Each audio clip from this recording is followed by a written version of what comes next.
Hi, I'm Becca Otis from Five Lines Pottery in Indianapolis, Indiana.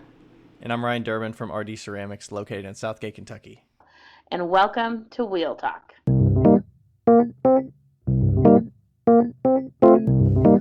Hey guys, we've loved answering all of your questions so far. If you'd like to hear your question on the podcast, please send them to us on Instagram at Wheel Talk Podcast or by email to wheeltalkpodcast@gmail.com. Thanks. Hey everybody, before we get to today's episode, we got a few notes to mention about NCECA 2023. It is rapidly approaching. This recording is going to go on some episodes leading up to it, and we hope to see you there. It is happening March 15th through 18th in Cincinnati, Ohio.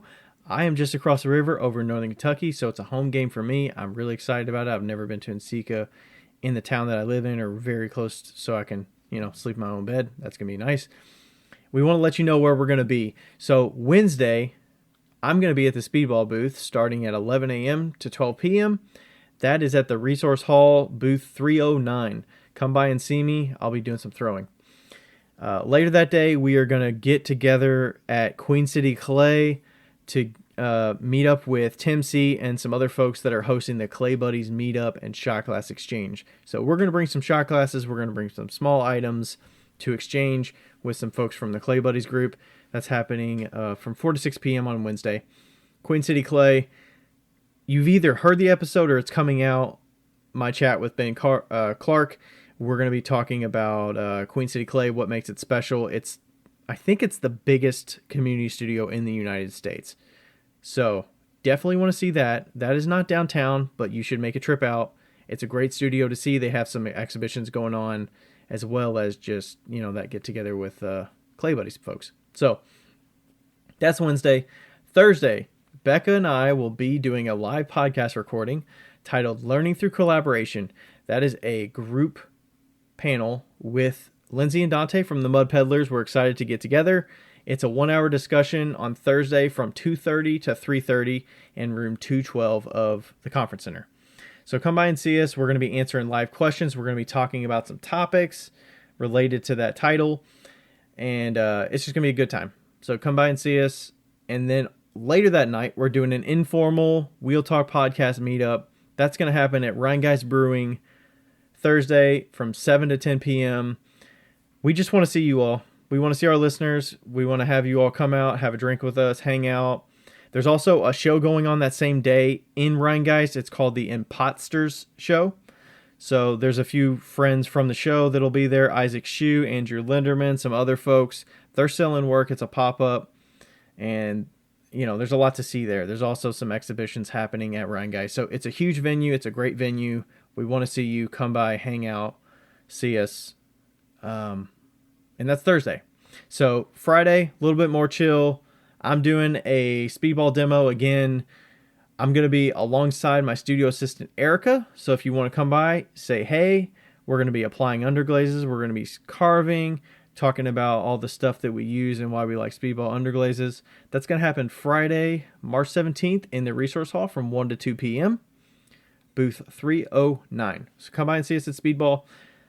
And the last thing you want to make sure to hit in the Resource Hall, go by our sponsors from L&L Kilns. We're really thankful for their support.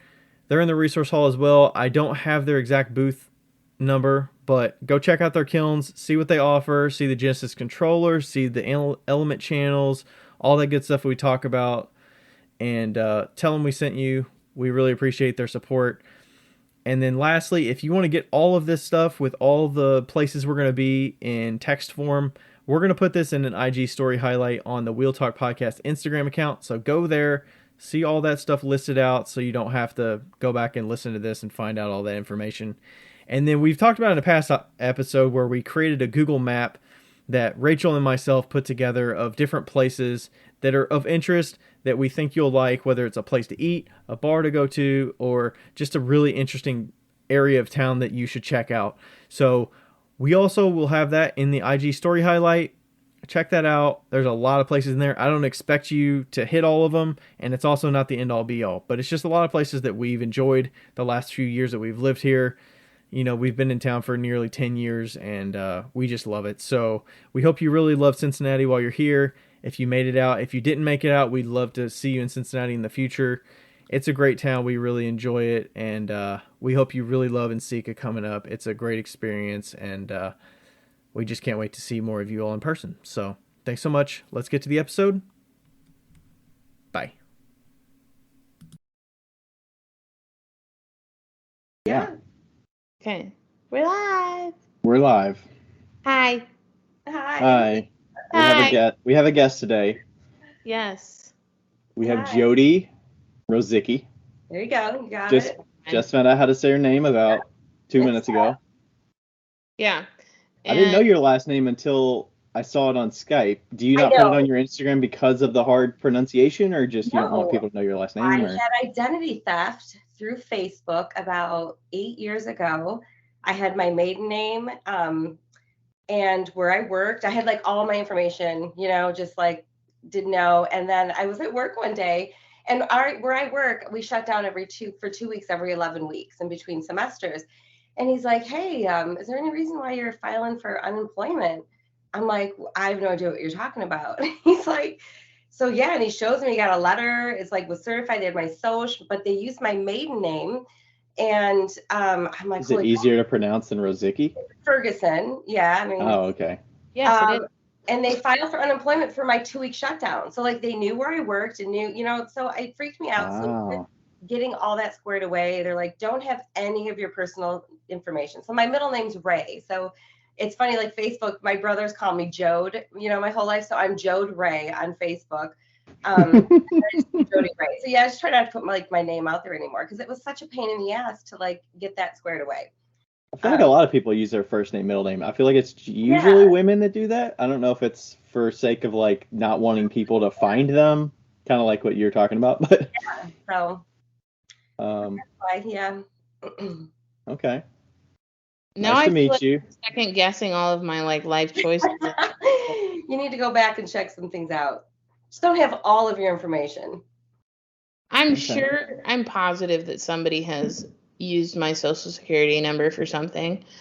But it's fine. That's why you need a shredder or burn it or stuff. Right. But even like my city, where I just say like Detroit area, you know what I mean? Just I don't worry about city, nothing. So yeah. So tell us about yourself. And tell us. We could say it, but we're gonna make you say it. Your Instagram name and all the things, and where you live, and like a quick summary of you. Maybe your address and your social, and we'll get this thing started again.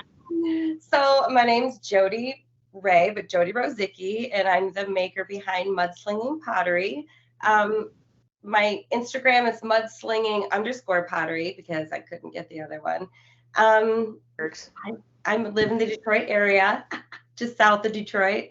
And I've been in pottery a very long time. I did the math the other day and I was like, holy crap. I'm like at 28 years. What? Oh my gosh. Yeah. 28. Started in college. So oh my God. I kind of was freaking out a little bit there. Wow. So yeah, but on and off, my kids, they're teenagers now, but when they were little, I took a little time off, that was before like social media. And now I see all these moms doing it, like, and I'm like, oh shit, I could have been doing it too. I just didn't think I could. I don't know, didn't even try. So my studio became like a storage catch-all room, but yeah. So I really got back into it so I started working where I teach right now 8.5 years ago. And a couple of years before that, I really kind of started getting into it again. So more like full time. So, but yeah. Where do you teach? I teach at an awesome studio. It's also in the Metro Detroit area called the Michigan Art Center. Oh, cool. Yeah, it's really cool. We've got like 220 students right now per semester. We do 4 semesters a year. They're 11 weeks long. And the funny thing is I swear, just in the past year, you know how like these shop updates people have, they like sell out in seconds. Mm-hmm. That started happening with all of our classes and like literally selling out. And we have like 20 spots per class and they're like selling out in like minutes, and my boss, he's like, holy crap. Like he had to like open another day. Like he's adding people in because people are getting really ticked off, because it's just like so hot right now, like pottery, like everybody under the sun's like wants in on it, you know? It's like, Yeah. so it's good for business for him. He's like totally like killing it. But Yeah. yeah, it's awesome. And when did that happen? Everywhere else. What was that? Did that specifically happen at a certain time? Yeah, like a year ago it started. Okay. The last like, 4 semesters have been just like crazy. And does he put a lot of money? Did he start a bunch of marketing, or was it a lot of people that are students that cross-pollinated, like telling people about it? And that's kind of how it spreads. He doesn't really, I mean, he doesn't even have to market. We do. So I know like a few like of your episodes ago, you guys were talking about like production potters and things like that in these like studios. A lot of the studios in our area, they don't allow production potters. It's just like they don't want them. They're smaller scale. Our place it's like a 5,000 square foot building. It can accommodate, large classes. And he does allow them. So we get a lot of them, because there's no limit to what you can make. And so the class is terrible because I teach there and I like don't even know like how much classes cost because I've never like signed up for one. But I know the production potters, if you're going to run a business out of his business, he charges you an extra $100 per semester. Oh, but okay. You get another, so each class, I think it's like $300. It's pretty like reasonable. And you get 50 pounds of clay for an 11-week semester. So if you're production, you get another 25 pounds of clay, and you get extra studio time, like a whole like Friday afternoon that's only just dedicated to the production. Okay. So it's kind of cool. That is okay. cool. So what are the typical hours there? Is it like a 9 a.m. to 7 p.m. while there's classes going on, or is it 10 to 1 is the morning classes? I teach 2 morning classes, and then from 1 to 6:30 is open studio Monday through Thursday and Saturday, and then there's a 7 to 10 evening class Monday through Thursday, and no, not Saturday, just Monday through Thursday, and now there's a Friday afternoon class. So okay? So it's very tailored to. There has to be somebody on site. Like kind of proctoring it a little, like 100%. That's the owner, Mike Kuhn. He lives and breathes. He's just there all the time. Okay. And then the people that are saying advanced, they still have to abide by those times, except for the extra day that they get access. Okay. Yeah.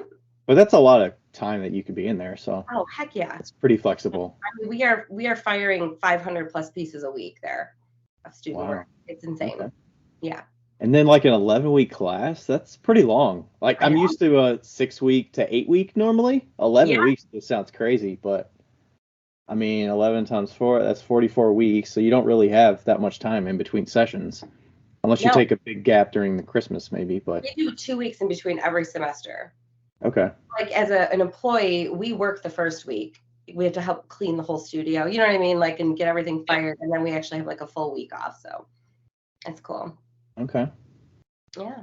How many classes do you teach there?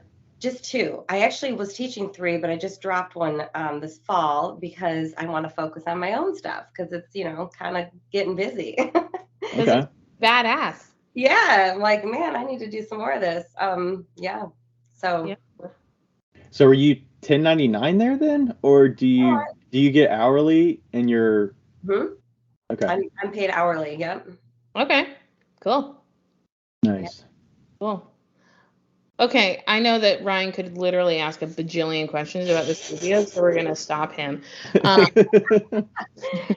What type of stuff do you do? Like, I guess like try to explain kind of not your process per se, but like what your cups look like. I know I could, but So it's funny because like I don't know, I'm so different from where I was, 10 years ago. You know what I mean? Even 5 years ago, I discovered Stroke and Coat. So I was I the one that helped you with that? A little bit, yes. Yeah. I remember when you switched and you were just like, what? Yes. Yeah. I'm like, this is like a game changer. Loved it. Well, what's funny is I used to use Duncan's underglaze, and I really liked it because it had its own beautiful satin finish, just fired, net raw. And then they flipping discontinued it. Like Mako bought them out and it's all discontinued. So I kind of was forced because I really wasn't into the high gloss look. I'm just more of like a satin-y finish person. But I'm learning to love the Stroke and Coat. You should try. Have you tried the Speedball? Because the Speedballs I felt like had a satiny type finish. Well, they do. They do. The black I use on a lot of my mugs, I do. But I know reached out to you before, Ryan. And I feel bad saying anything against Speedball. And they're a great company. But the consistency of that, it's like thick pudding. You know what I mean? Uh-huh. And the way I need it to be more like liquid, like oil. You know what I mean? When I use the foundations of Mako or fundamentals, it's kind of like a motor oil consistency. And I like the way that runs. Speedballs, just like I'm trying to smear pudding. It's a lot of pigment. Yeah. So I've discovered Darvan 7 from Delvin at Claycon West, and he was saying put a little Darvan in there if it's not the right consistency. So that's what I've been doing. If you still have some Speedball around, maybe if you have some Darvan around, put a little. I don't know if you have a whole pint. I have some that are about 2/3 full, and I would put maybe a teaspoon of Darvan 7 in there. All right. Yeah. Shake it up, compare it. Definitely thins it out. Okay. And it paints it on because some of them are a little chunkier, chalkier. Yeah. Yes. And we're trying that. So Erica and I in the studio are trying to get those problem children out. Yes. Add some Darvan to them and spread them and see how the comparison is. I think that I have a theory that the reason that the Speedball underglazes are the way that they are is because Speedball is a printmaking business. They're in the business of printmaking, and they kind of landed in ceramics. They just it's they're inks kind of and how the United States Postal Service landed into parcels. Right. And they're like, oh yeah, thick underglaze. That makes sense because it's great for printmaking. I think that that's a lot of the reason why it's a little bit thicker. And a lot of people do use it for printing, I see that in some videos. Yeah, because it dries really fast. Yeah. So yeah, because I think Tim Ceramics does it for his screen printing for the little transfers, and no, he uses Amico. I thought he used. Oh, does he use Amico? Okay. Yeah, whatever. So. He used the Speedball Emulsion stuff, I think, or somebody. Maybe Jason Burnett uses that to get it to the right consistency or something. That I'm confusing. Yeah. But yeah, Delvin and then Diana Adams from Sample House was saying they both use the Darvan, thin it out. They're like, there's way too much pigment in there. Spread your bottle because you can get a lot more coverage if you thin it out. So that's what I've been trying. We'll see how it goes. I will say I reached out to Speedball because I was like, I think there's something wrong with this lot. And I sent them photos of the numbers and everything. And they were so cool. They sent me all new stuff, but it was all the same. So I realized, okay, that's just how it is. You know what I mean? It's just, I didn't know. So I have it all. So I'm going to try that because really it's just been sitting on my shelf and I feel terrible that they sent me new stuff, Yeah. Still, I just realized that I didn't realize that's just how it was, but. I don't think anybody realized that's just how it was, And a little behind the scenes, so I'm demoing with them at Insika, and they told me on the way soon it's coming that they are changing some of the formulas of Carmine and some of those other ones that have issues that will help with the spreadability. So we'll see. I don't know that it's there yet, but I believe in Insika they're going to talk a little bit more about the changes coming to some of the colors that have been problem children for a bit for people. So we'll see. Yeah. And the reason I don't like Speedball is because it's shiny. Because it does fire with a satiny finish for sure. For sure, yeah. Yeah. But that's just because it's not that I don't like that. I don't like it. It's just that I don't like it. It's not the look you're going for. Yeah. Right. And I don't like it. And that's fine. But all I will say, their purple turned out purple. I got the royal purple and it was very purpley. So that was exciting. Very purpley. Very purpley. So what are you using for your you've got some that I've seen recently that's more of it looks kind of like a whitewash and then you're scratching through it to the I want to say it's speckled clay underneath. Yep. Is that an underglaze or is that all slip? It's standard speckled clay and I used Mako's underglaze. Okay. I was using slip, I have a ton of it, but it kind of turns yellow. You know what I mean? Like I don't know. And I add like the white mason stains, and it just does this yellowing thing that I don't love. So yeah, I just use Mako's underglaze for that. Do you use a white clay that you would make slip from, or? Yeah, that's what I did. I used a white clay. I added some white mason stain to it, and I still get like I have a bowl that's going to be coming out that I use some of my slip, and I'll show the difference. You know what I mean? It's like slightly yellowed. I don't know. Yeah, I think it depends on which. I might not know. Yeah. Luckily, my Iceman clay is, white enough that I can't tell. Well, I'm usually adding color to it. I don't use it flat out like white, unless I'm joining things. But yeah.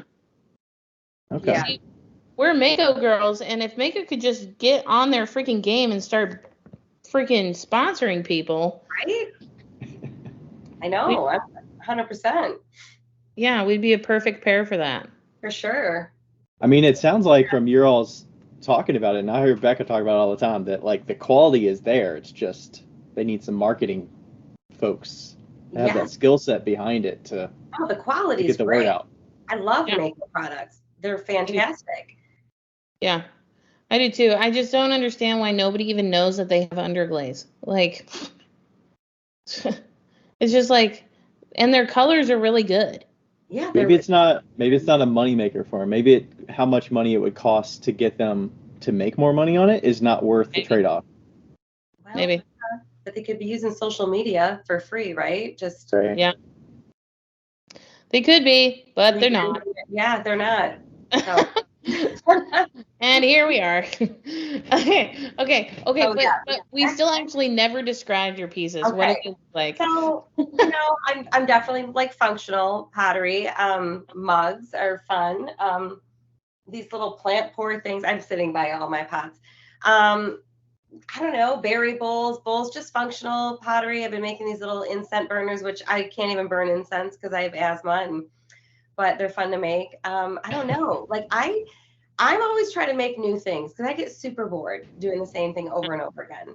I just I watch these potters that literally for like 5 years now on Instagram make the same thing and carve the exact same design. You know what I mean? And do the same thing. So I just can't do that. I'm always trying to switch things up. These plant mugs, the style that I've started doing like a year ago, they're fun, and I've been running with those because I can switch them up. You know what I mean? I can just make different plants, and they're just so different, and they're super fun. But so I kind of do carving, and then paint in all of the carvings, which takes forever. So it's such a long process. And that's something, it's funny because everybody's like, well, how long does it take you? I'm like, no joke. I've tried so many times, like start timing myself, like with throwing and then like trimming. And then all of a sudden I'm like, shit, I forgot. So I don't even know like how long it actually takes me yet to make a mug from start to finish. It's terrible. Just say something like some crazy number. Just say like each one's an hour or something. 28 years. It takes 28 years. 28 years. There you go. Oh yeah. So yeah, but a lot of carving. It's just fun. I'd say that. I think that's my style. Just carving things out. A lot of plants, a lot of naturey things. Yeah. And gnome. I'm somehow into gnome making, and that's fine. It is fine, and it was like kind of just a fun little thing. I mean, they're cute, I got a lot of friends that like love them, and but now it's every time I have a shop update, I have so many messages asking, "Are you gonna make more of those? Are you gonna make more of those?" So I'm like, well, I guess I'll make some more of those, and we're still going with it. Nice. Are you making the sculptural gnomes, like moonshine ceramics gnomes, or you're putting gnomes on? I'm putting gnomes on mugs. I don't have them. These are all plant mugs. So you're like painting them on. Yes. Yeah, like this little dude. Where's the camera? Yeah, cute as shit. Gnome, right? Just in a little. This is, I'm still glazing it, but those, yeah. Nice. They're hot little dudes. So that one, was that paint? Are you painting on some of them with underglaze, and then some of them you're sgraffitoing the designs? So this one here is like a raw clay body versus the white. Oh my gosh, this camera's tripping me out. So then once I paint it on, it's leather hard, I trim through. And Okay. then I do a little wash. I kind of switch it up. I kind of actually been using glazes. It's just expensive. Like lava or just whatever dark glazes I have, I'll rub it on and wipe it off. So that's like in the inlay. I was using my speedball brown because I had a lot of it, and it was just like, it didn't have to spread. I just put it on and wipe it off. And then, I take the stroke and coat and then color each little thing. Oh. And it's Are you painting the stroke and coat or are you squeezing the stroke and coat? So I posted a reel. It's funny right here. I take my you use the thingy. Yes. Because I know you have carpal tunnel. I had carpal tunnel. I did have the surgeries, but like, I don't know. I cannot sit there and squeeze anything. My hands just get so cramped. Like I can't do the squeezing. Broski, you need to get the freaking air pen. Oh my gosh. When I met Isaac, he said the same thing and I couldn't remember what he said. So what is it? It's called an air pen. It's oh God, what's the actual company? It's like an icing company.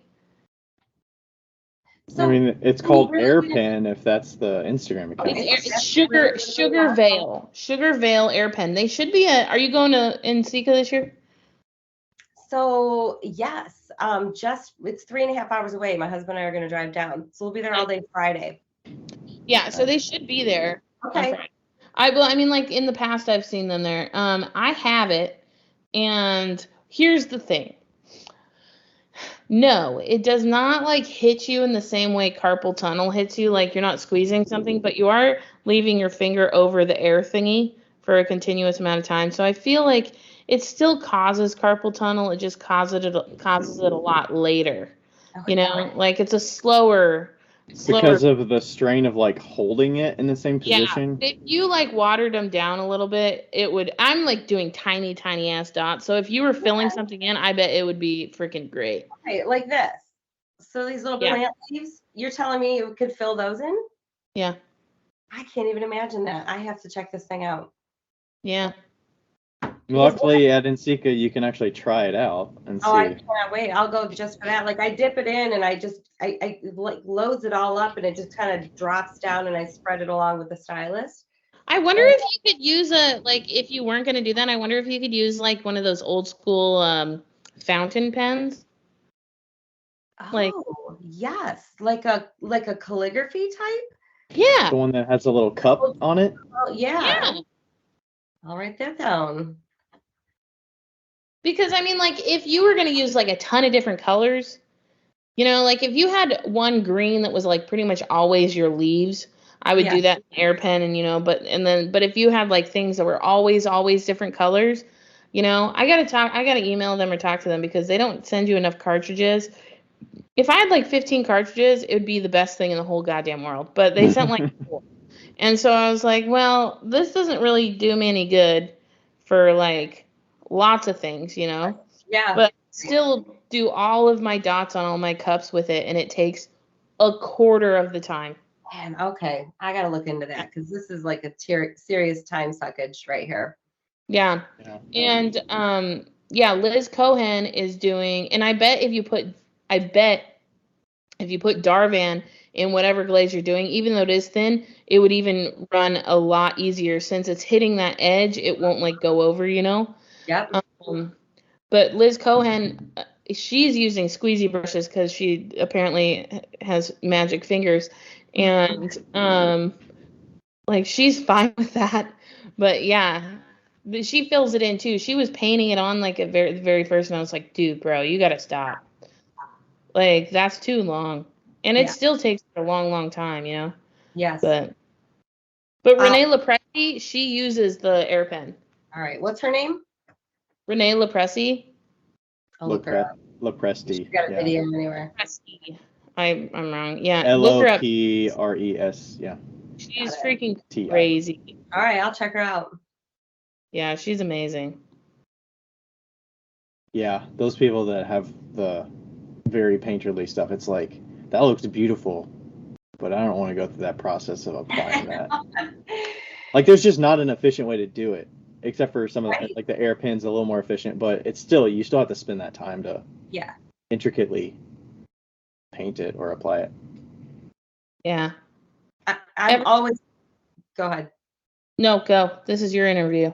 Oh, I should say I'm always kicking myself because carving is super easy, right? And just it's so fast. And then I'm like, when I go to glaze, I'm like, oh, why the hell did I make so many leaves and all of this? I made too many. I carved too many things. Because the alternative would be using the underglaze for the color, and then you clear coat it, and hope that the color would be enough. But if it's speckled clay, you're not going to get the flat color that you. And I want that. I hate clear over the speckle. Like it's terrible. I like the contrast with the glossy with the natural clay body. Yeah. I don't do a ton of. I pretty much just use the slip on my speckled clay bodies, but you could still see the specks through it. Yeah. So it's not really like a glaze in that respect that it's covering it completely. So okay. But the stroking coat completely covers it, like you can't even see specks at all.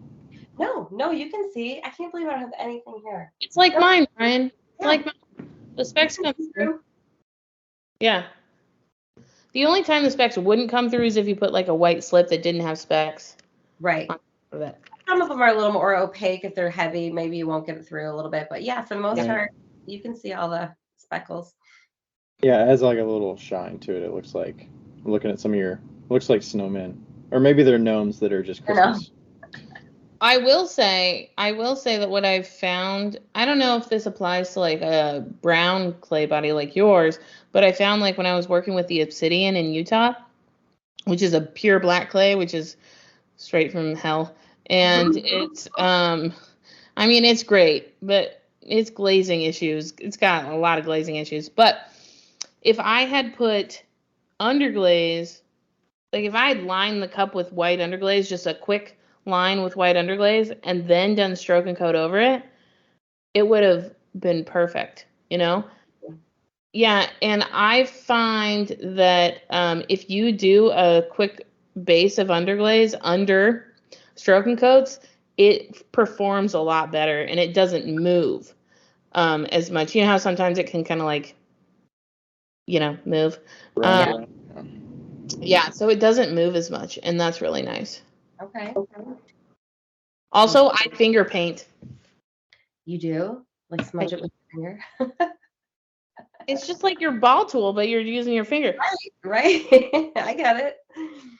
Yeah. Yeah. And then your glazes, are you generally using commercial ones to get your effects on the inside and top? So it's terrible because I have a full closet full of dry materials. I used to mix all my own glazes. And then where I work, they just opened a little retail store, and we are a Mako supplier. So I'm like, holy heck, it's terrible. I just buy glazes. I use all Mako.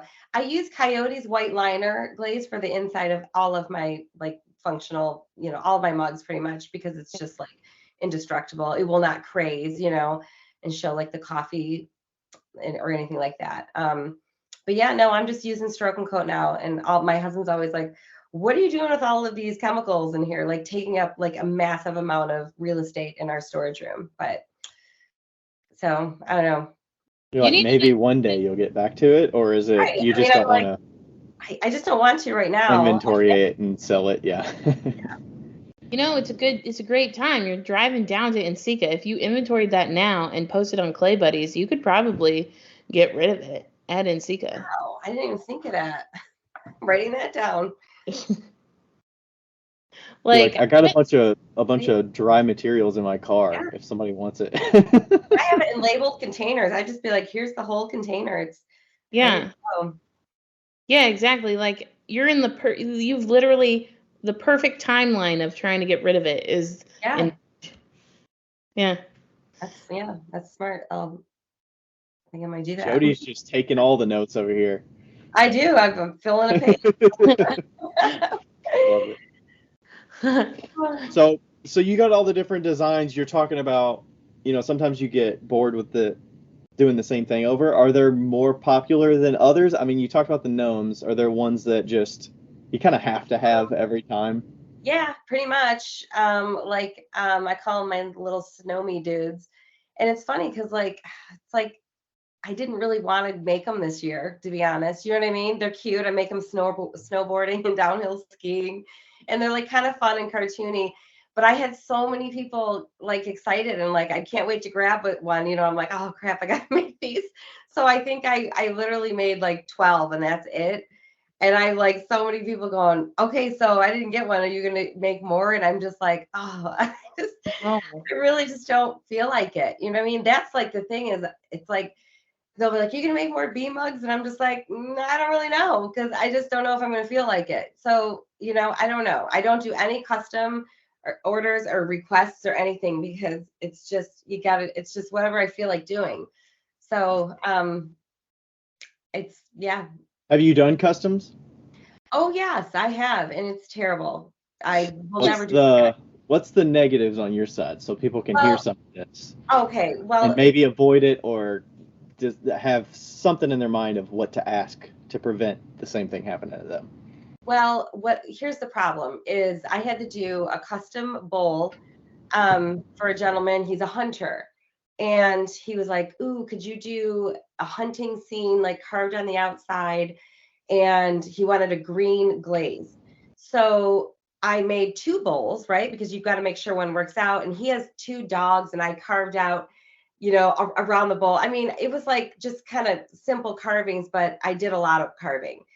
And we have this floating blue glaze at work, but it's always like this beautiful green and like kind of brown tones where I'm like, I know really heavy it goes blue, but I did it like I always do. And I open a kiln and it's like bright blue. And so I'm like showing like, oh yeah, it's not like it's gonna go on our kitchen table. So I'm like, all right, no worries. I'll do it. I got another one. I'll just glaze it like lighter. So I glaze it a lighter one and it just pitted like nobody's business. It was like it was terrible. So I like fired it again, put a little clear on it, tried to like fix them, and the bowl like split in half. So now I like make two more bowls, and I'm just like, I'm so ticked because they're big. They're taking up a lot of clay. Yeah.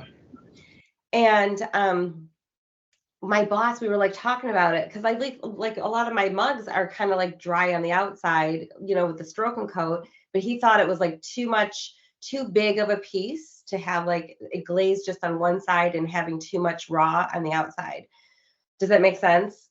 Are you saying your studio person was saying it was too much stress on the pot, or the customer didn't like how much? No. Studio person, or why it pitted, and then why it literally broke in half, like in the kiln. So I did the other one, and I put clear on the outside, which I hate doing because I just don't like the looks of it. And it did work out. It worked out. I actually had to use like a green celadon, a different glaze than what I was wanting to originally, but I needed to get this guy a bowl, Right. So, but yeah. And it's just like, you got to make extra for whatever you're going to make just in casers, and one girl, I used to do the slip transferring and I did these pink flowers and she's like, could you do that in blue? So I'm like, yeah, I got blue mason stain, and I mix it up. And I do a 3-piece nesting bowl set. All the blue tone burned away and it was gray flowers.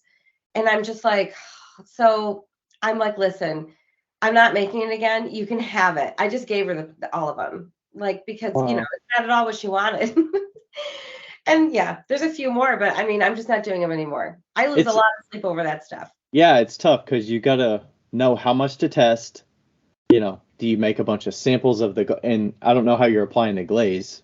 Some of it's limited based on like, can I dip this glaze? Right. Can I put enough glaze in there, swirl it around, and pour it out without it getting on the outside design? So it's like, okay, you might have to paint it on, and then are you getting a consistent coverage? And then you're like, okay, what cone does this need a fire to? Is 5 okay? Is 6 better? 6.5 best? It's hard. I'm not that personality to take the time to do tests. It's just not in me. I'm not doing it. So I really shouldn't do custom orders because of it. Me too. Yeah, I'm just not doing it. Yeah, it's tough. Yeah. P.S. If you refire floating blue, it turns brown. I have. Really? My floating blue is blue at cone 5, but if you get it to cone 6, it's more of a blue-green. Okay. So it goes greener the hotter mine gets. Well, I fired a cone 6. So, Well, I think that if you refired it to like a lower temp, it would turn brown. So here's what happened to me recently with those fancy cups that I just did, is that I used the Tilted Kilns glazes, and they're all Clayscapes or Mako, right? I think, or Amico or something. And one of them was like this beautiful, like dark, blacky, starry night. And then when I refired it to 03, it turned fucking poop brown. Oh, It's horrible. yeah, And I just sold them anyway because I don't care. But I think that it does something to the glaze, and it's just like, nah. yeah. And then Thistlemore Pottery recently did floating blue, and he like fired it 3 times because he was like having issues with his kiln, and it turned brown. It was like straight brown. Yeah. Well, I just couldn't risk it again, so I just picked another glaze. yeah. I Then feel you're it. risking it, like, how Yeah. much stress are you putting on the pot because you keep refiring it? Right. Custom orders are a full bitch, man. It's hard. Terrible. They're the worst. Yeah, and then you're also not sure about the price too, because you kind of commit to a price up front, and then you're like, even if it worked out perfectly, you probably still underpriced it. For sure. I mean, yeah, because I'm not, like accounting for the extra bowls that I've made. You know what I mean? Even yeah. if you just made the 2 and one of them turned out perfect, like, would you still have been happy with the price you charged? No, I think I underprice everything. So no, I mean, I have a little problem with that. Yeah, that's harder too, because you're like, I'm trying to get the sale. You got that a little bit of like, they're gonna walk away, but also How to price things. yeah. Yeah. I finally did a price sheet for like a place setting, because that's the only things that I'll do custom, is a place setting, because it's like there's no testing. It's like it's this plate, it's this bowl, it's Right. this, there's nothing else that needs to, And you're not gonna flex and be like, can you do this in a purple? And you're gonna be like, hearts on these plates? No, I will do one color. here are the color options. Right. Here are the color options, and here are the plates. And I don't even show the actual plates. I just showed a fucking drawing of them. And then and then I remember pricing them, and I was like, what would Rebecca price these as? Right. What would Rebecca price these as? And so like I'm like pricing them like $10 more than what I would price them at. And it's set in stone. It's on my phone. It's like in my favorites pictures, and if somebody asks if they want place setting, I just send it to them. And it works great. But that's the only like custom things I'll do, because the only thing they can get mad at you is how fast you got it to them. Right. So I do pre-orders now on my shop update. However, I literally write this into the description. I'm like, your mug, I hand make all of them. Everything's free-handed, the drawings and the carvings. Yeah. So there's no guarantee what yours is going to look like. Also, the glaze, it's going to be a cool glaze. That's all I can promise you. I don't even promise them what color they're going to get, because I don't know, like, if I'm going to be able to even get winter wood, because it's never in stock, or you know what I mean? Like, whatever glaze I'm using, I can't guarantee I'm going to get my hands on it. So, and I can't believe every time I almost fell out of all my pre-orders. People don't care. You know what I mean? I'm like, just know that it's going to be cute as hell, and you're going to love it. I think So do you have to show do you have an assortment of like 4 of them stacked so it's different glazes, so they can kind of see it'll the look similar options? to the ones in the photo is what Okay. I say, but there's no guarantee as to what color or what exactly what it's going to look like. And I did have one time they sent me an email, and I'm terrible at reading my emails. I'm bad. But they were like, could I get this plant in this color pot? And they like gave me all they wanted on the plant mug. Like, and I just made my own, mailed it to them, and then checked my email, and I'm like, oh, my bad. Yeah, no, I have no idea what they got, but it definitely exists to even know. So, were they fine with it, or they were fine? I never heard anything. So. Okay, that's good. Yeah, and I mean, like, you didn't say that they could do that, like they were just like, yeah, can we? It's like, can I come to your shop? I know it's closed, but can I come? No. Right. Yeah. Like, you can ask, but it's on me to decide if I want to exactly do that. Yeah. Yeah. Nice. Okay, so when you do your pre-orders, are you selling ship immediately items along with pre-order items? Yeah. So like right now, I kind of make around, I don't know, 40 to 50 pieces a month. That's like all I can get out. You know what I mean? Like in a month. And then I have like a shop update. Okay. I list everything. And what was happening is because like if I only feel like making 3B mugs, I'll open like 5 pre-orders of the B mugs. You know what I mean? Or what if I have my little baker dude mug, if I only made like 2 for my sale, I'll open like, 3 more for a pre-order. You know what I mean? Mhm. The plant mugs I've been making, those are just killing it. Like I sell out of those all the time, and I'll open like 10 pre-orders for those and I'll sell those too. So yeah, they're hot. Like people, there's a lot of plant lovers out there. You get So that. I want that. I want to do that. Like, how do you you sell out of everything at the beginning of the month every month? yeah, it's kind of been happening. And you know what? I know. I mean, I'm never expecting it ever to happen. Yeah. But it's happening. It's not like I'm not like a 2-minute sellout. It's like I'll sell, almost everything. And then by the next morning I look and I'm like, oh, I sold it all. Nice. I'm like, Nice. oh, I so prefer that to a 2-minute sellout. That is too much stimulation. I no. I mean, I'm always trying to snag people's pottery and I can't get it fast enough Yeah. for like years. And I'm just like, I'm done trying. Both of us are like, they're like, I just want to be able to get it. And I'm like, you'll be fine. No, I'll be like, hey, this is not going to sell out, but I've only got this many. So if you want it, like, there's no guarantee I'm going to keep posting these, especially when show season comes. Right. Like, you're not Yeah. the priority when show season's here. Like, the people in person are priority. Right. I Yeah. think they know that. But it's like, I don't have a cadence of how often I post things. So how often have you been doing the shop updates to show people consistency of how long you've been doing it so that they know what to expect of the sellout? Probably a good 3 years, maybe a little bit more. Pretty much once a month for 3 years straight. Yeah. Yeah. I was on Etsy. I'm on Shopify, and I went on Shopify right when COVID hit. So whatever time frame that was, coming up on 3 years ago. Before that, I was on Etsy, and I just got on Instagram like 2018. Didn't even know what the hell a hashtag was. Like I didn't know anything. So my Instagram for like a year and a half was, I wasn't doing anything right at all. You know what I mean? Like I wasn't even putting hashtags. I didn't even know what I was supposed to be doing. So that was just like a waste. Following you for that long? Yes, because you both were some of the first people I found on Instagram. And Wow. Becca, do you remember I was doing slip transferring and I was like putting slip in a little bottle? I've showed a video and you're like, girl, send me your address. And you sent me a big old syringe. Yeah.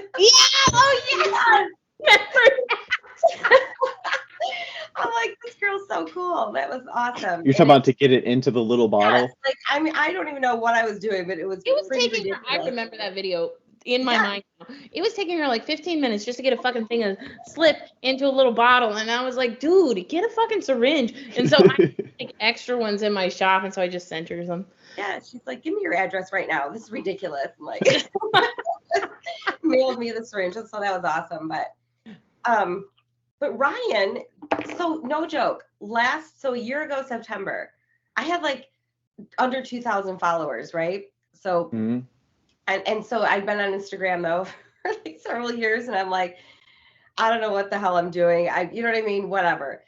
And you were talking one time about your insights on your photos and something. And so I'm looking everywhere on my Instagram for like my insights and I don't see them. So I messaged you. Do you remember this? And I'm like, what are your insights? What are you looking at? Where do you find these? And you're like, well, you have to be a business account. You're a business account, right? I'm like, nope, I wasn't. Like, that's how ridiculous I am. Yeah. You know what I mean? Like, I wasn't even a business account.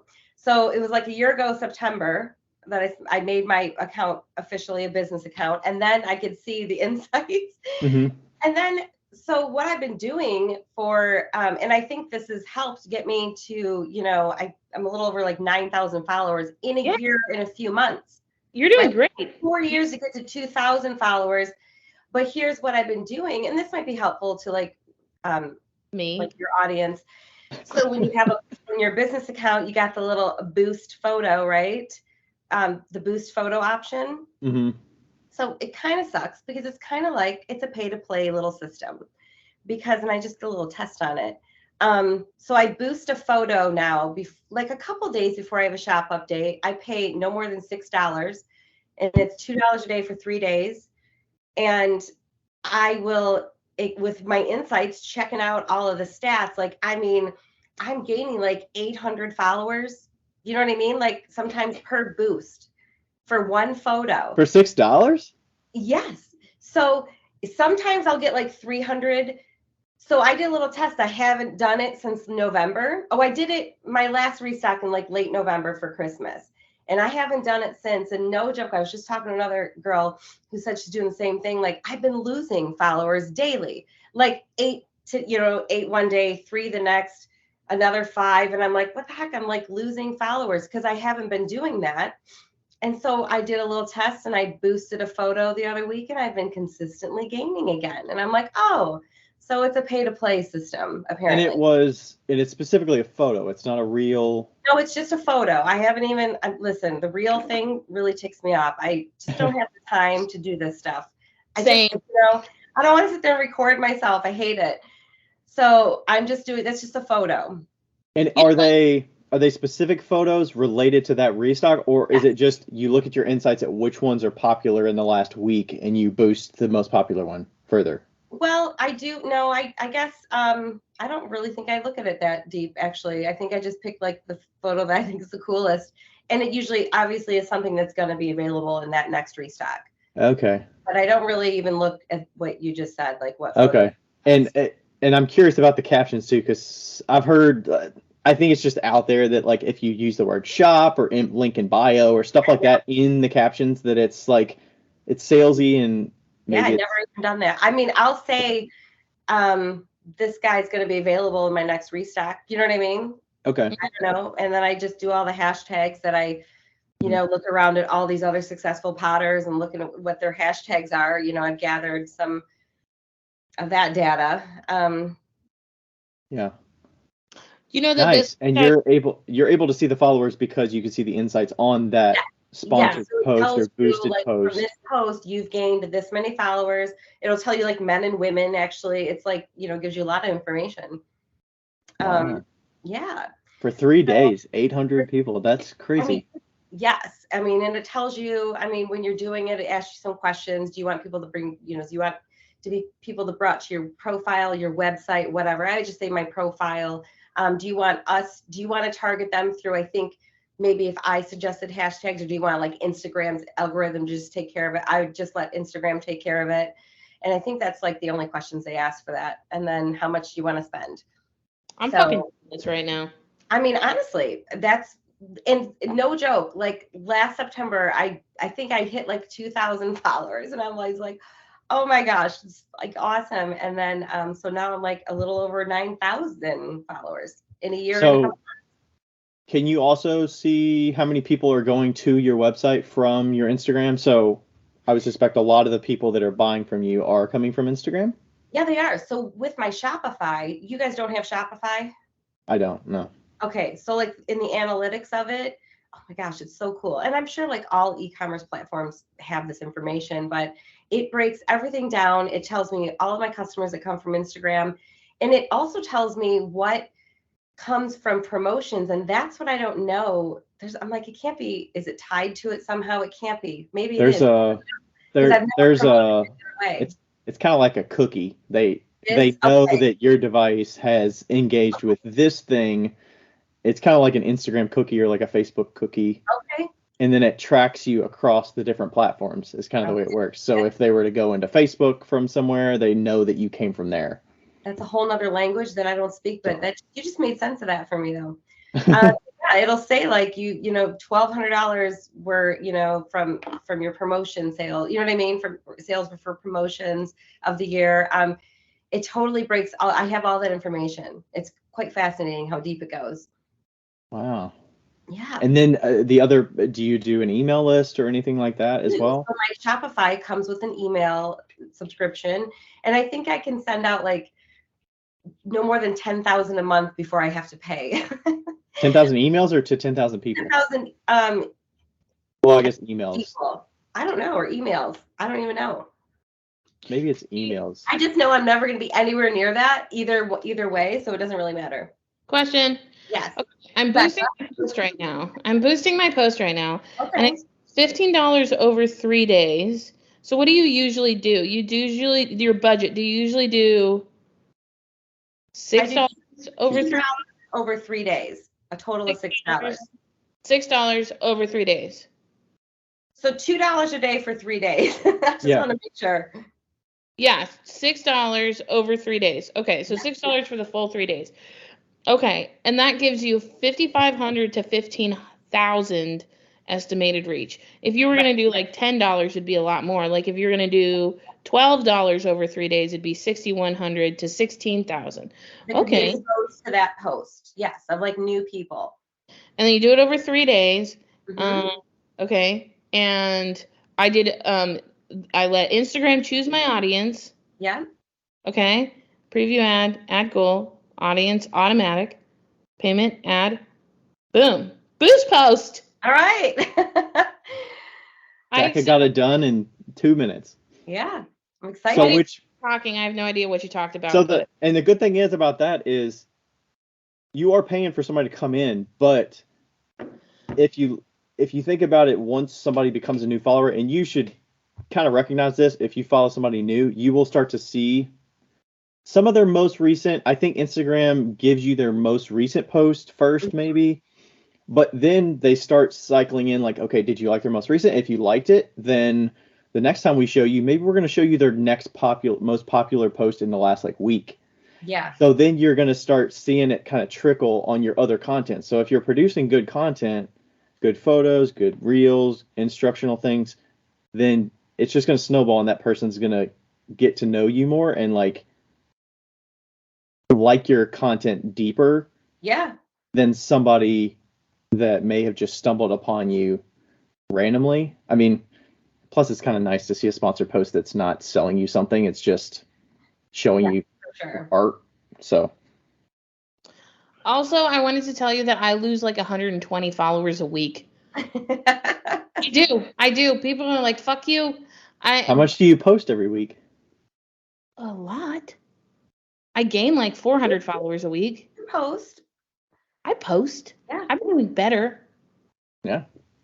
Yeah. I mean, it's lose a lot. I don't know. I've lost a lot over the last 2 months. I mean, that's fine. I think that it's a ebbs and flows, right? You know. Right. You got to figure out what you like to post, that it doesn't become a chore. Well, that's just it. And then like these reels, it's like I have such limited time. Excuse me. I've got 2 teenagers that are like in sports, and like all through like August through like November, I'm like at games like 4 nights of the week between my daughter's volleyball, my son's soccer. So I don't have time to like, I barely have enough time to make what I need to make. I don't have time to set up a camera and then like edit it. You know what I mean? Are you sitting there at a volleyball game, like editing a thing when your child's not playing? You're just like editing a video? No. She's drinking mimosas with her friends at games. That's what she's doing. No, my kids are like badasses out there. You can't look away. It's awesome. Okay. That's good. That's good to have good kids. It is. It's cool.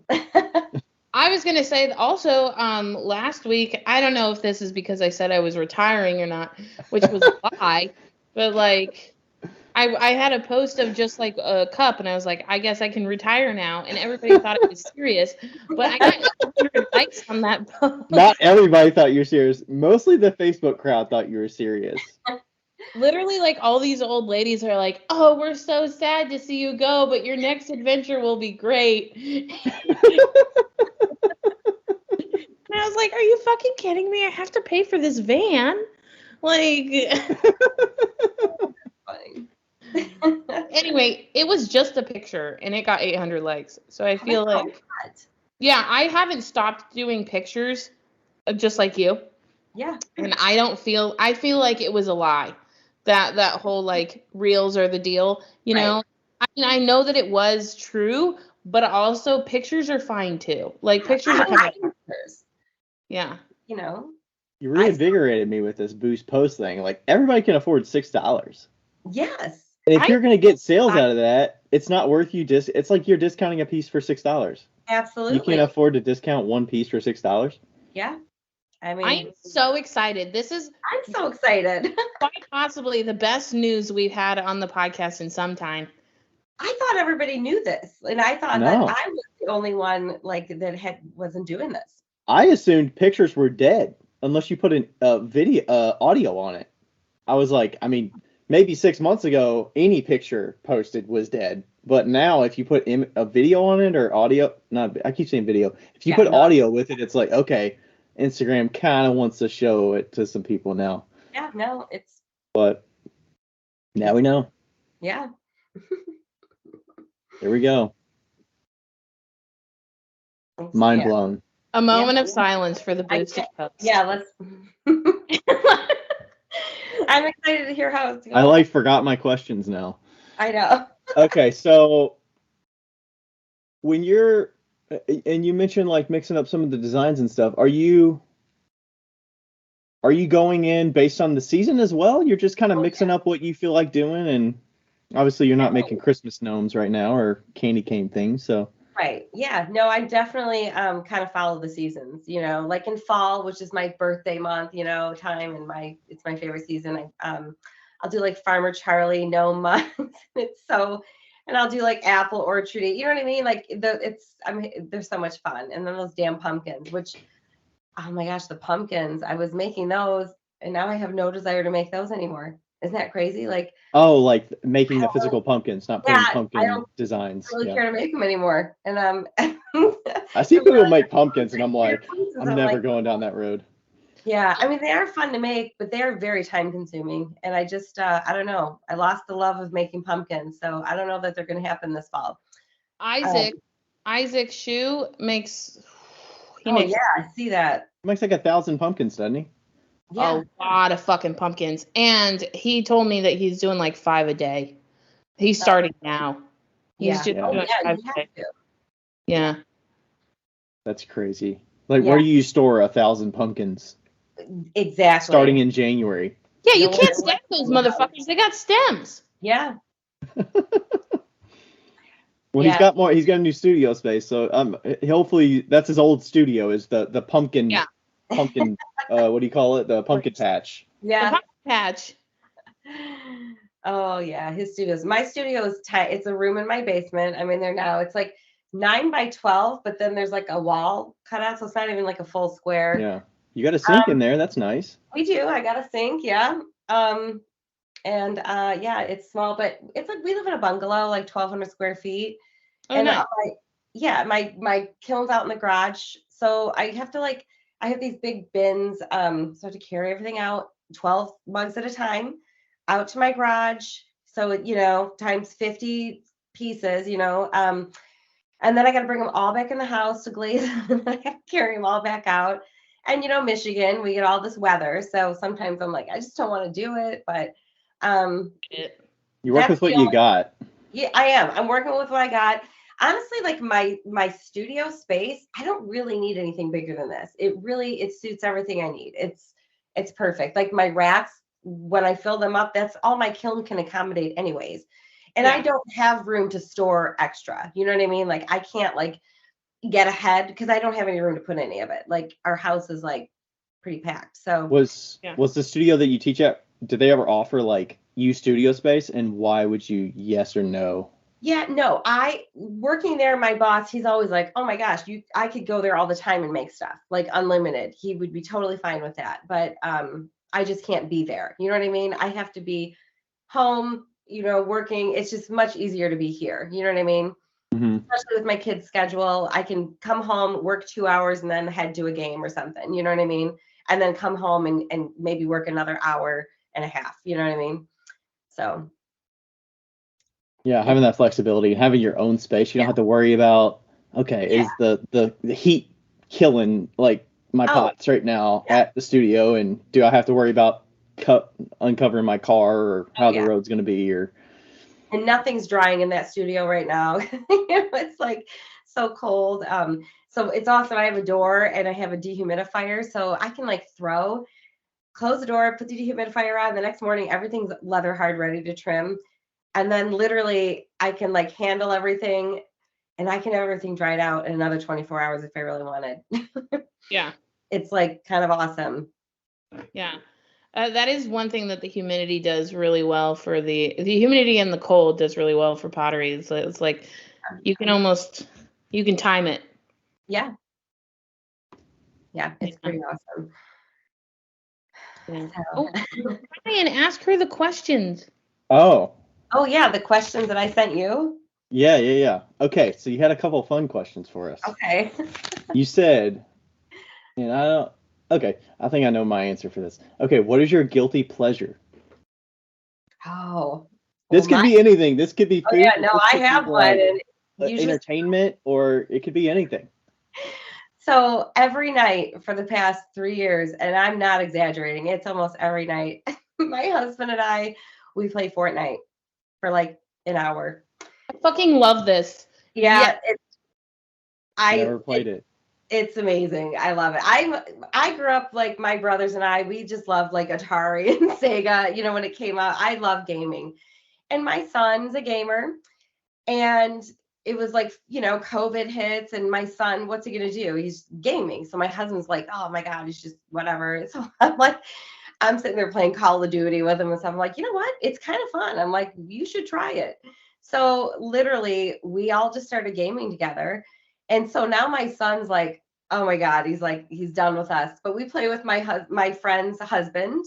And now we play with his some 19-year-old college kid who we just met one time. Like every single night.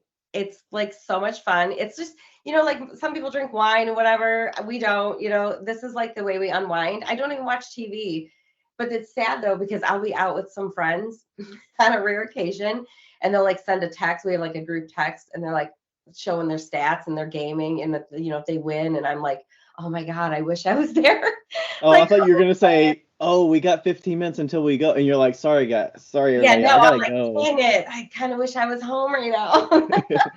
You're like, oh, you got to get home to the kids? It's like, no, we got a group thing we're doing. Yeah, I'm going to go play Fortnite. So, yeah, that's mine. So, what's yours? Oh, I went food route. I went Flamin' Hot Cheetos. I don't know. That is your guilty pleasure, though. Like, Flamin' Hot Cheetos, like, he can smash a whole bag of Flamin' Hot Cheetos. Oh, my gosh, I could never do that. Love it. I can't even handle tobacco. Flamin' Hot Cheetos or Flamin' Hot Fries. They're not the same maker. Maybe they're Lay's. I don't know, but they're both good. I don't know. Oh, man.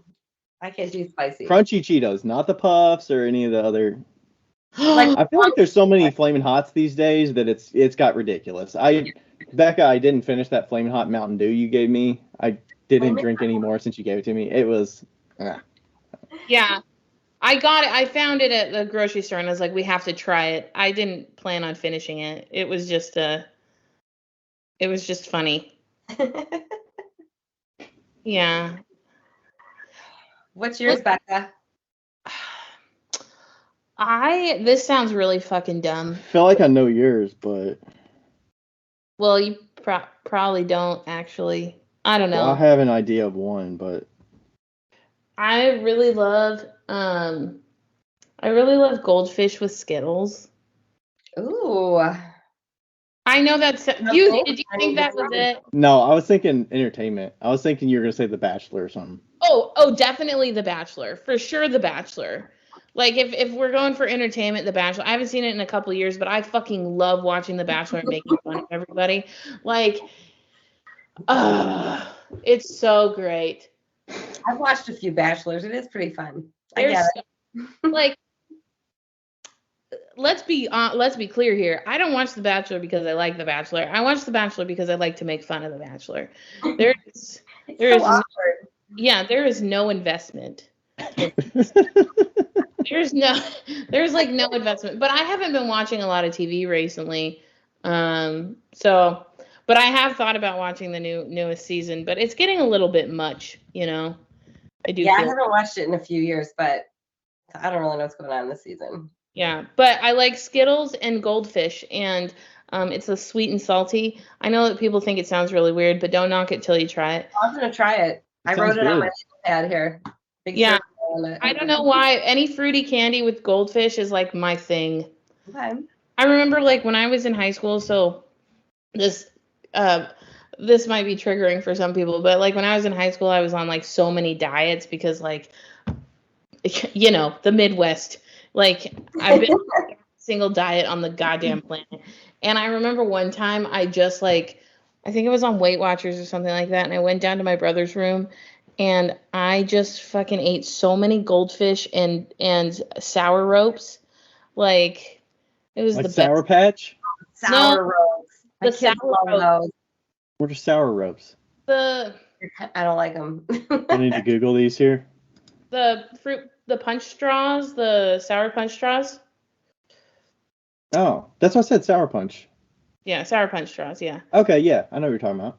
Yeah, those. I just ate like an entire thing of goldfish in those, and I was like, this is the best. Ooh, they got them right next. I just Googled them. They got them right next to the Airhead strips. Oh yeah. The Power Belt, the Extremes. Ooh, those are good too. Fucking love fruity candy. I love candy. I'd take that over chocolate any day. Give me the sugary candy. I love candy as well, for sure. Rachel loves the chocolate. Excuse me. I can say no to chocolate, but if you fucking offer me a gummy bear, no thank you. Like Same, like the Haribo gummy bears. They're so good. I brought my friend got me Haribo gummy bears from Germany because they're different. Oh, they are. If I have them at Insika and we meet up, I will give you some. Oh man. And I have them in my van, and I took them to the show, and I was like giving them to everybody. Oh wow. The lady across from me was from Holland, and I gave her the rest of the bag, and she was like, "Thank you so much." Oh, that's awesome. I actually like to open them and let them go stale and then eat them. It's amazing. Mm. Like jujubes. Did you ever have jujubes? Yeah, yes. Love jujubes. I like those stale as well. Like I like stale candy. Me too.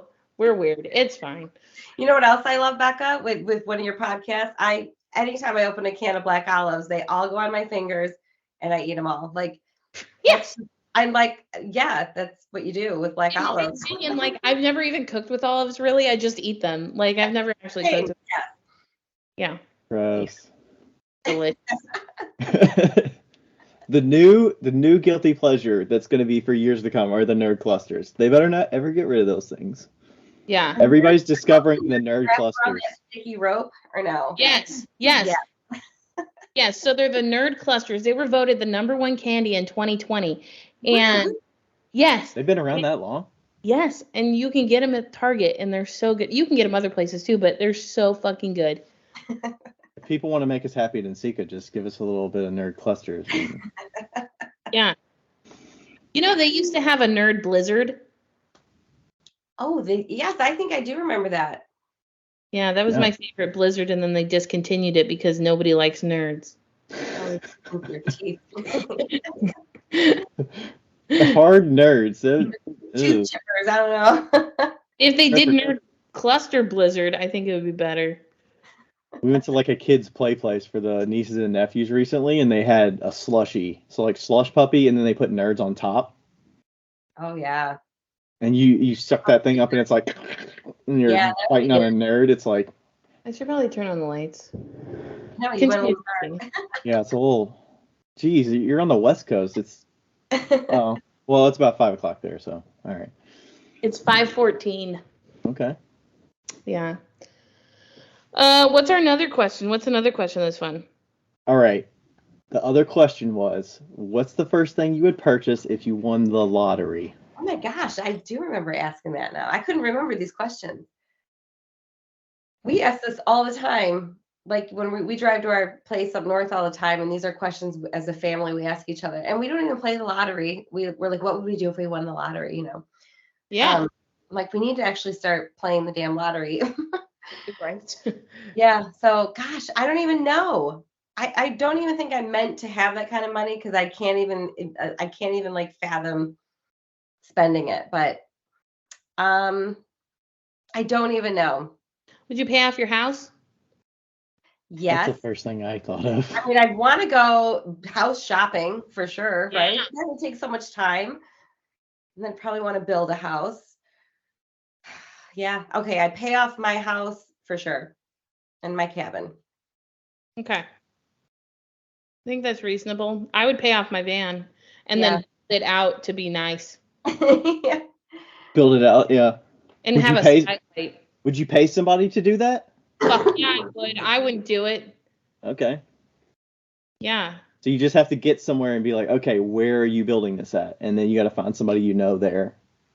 Or you just pay for a hotel and stay at a hotel like for Rent an Airbnb for 3 a couple. weeks or whatever. Oh, yeah.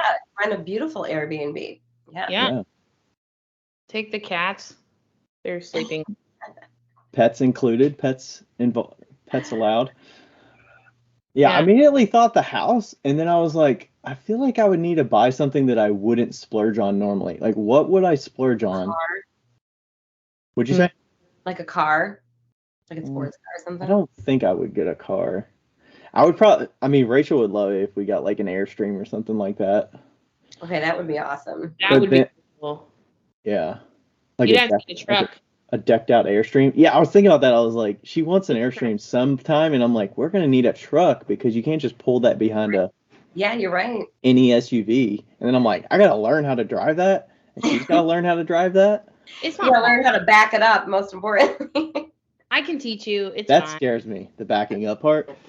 Oh, Right, you go to the dump enough times, you'll figure it out real quick. Right.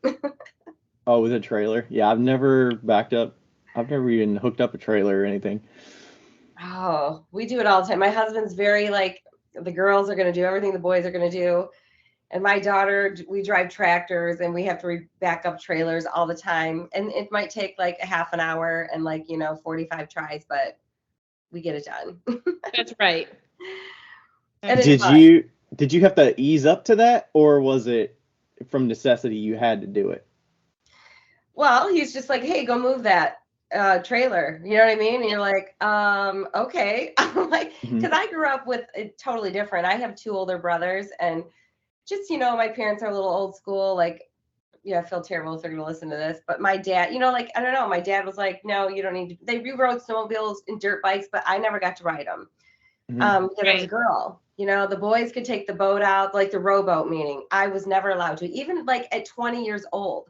You know what I mean? They're like, you don't take the boat out. So I just That's going to resonate with a lot of people, though. I'm totally sure. relate to that and see that Well, with other people. yeah, and that's just not how it goes. Like, my daughter's been riding a dirt bike since she was like 7, and my husband's just the total opposite. He's just like, no, go do it. And if you can't do it, go figure it out. So he's like encourages both my daughter and myself, to do it and try it. And it's awesome. He's a very patient person.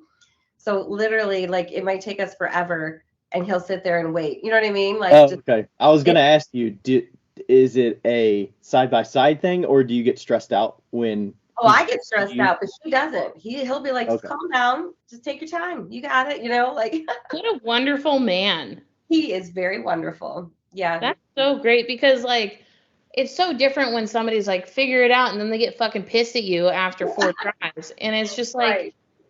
you told me to figure this out. Right. Yeah. That's awesome. I had to figure everything out. Well, I've had a lot of like one-time lessons in my life.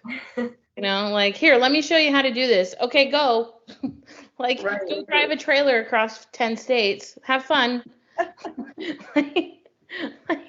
But I'm pretty good. I'm pretty good now just because of that. But really, what did it for me, the trailer situation, what did it for me was really going to the dump so many times with my friend's trailer.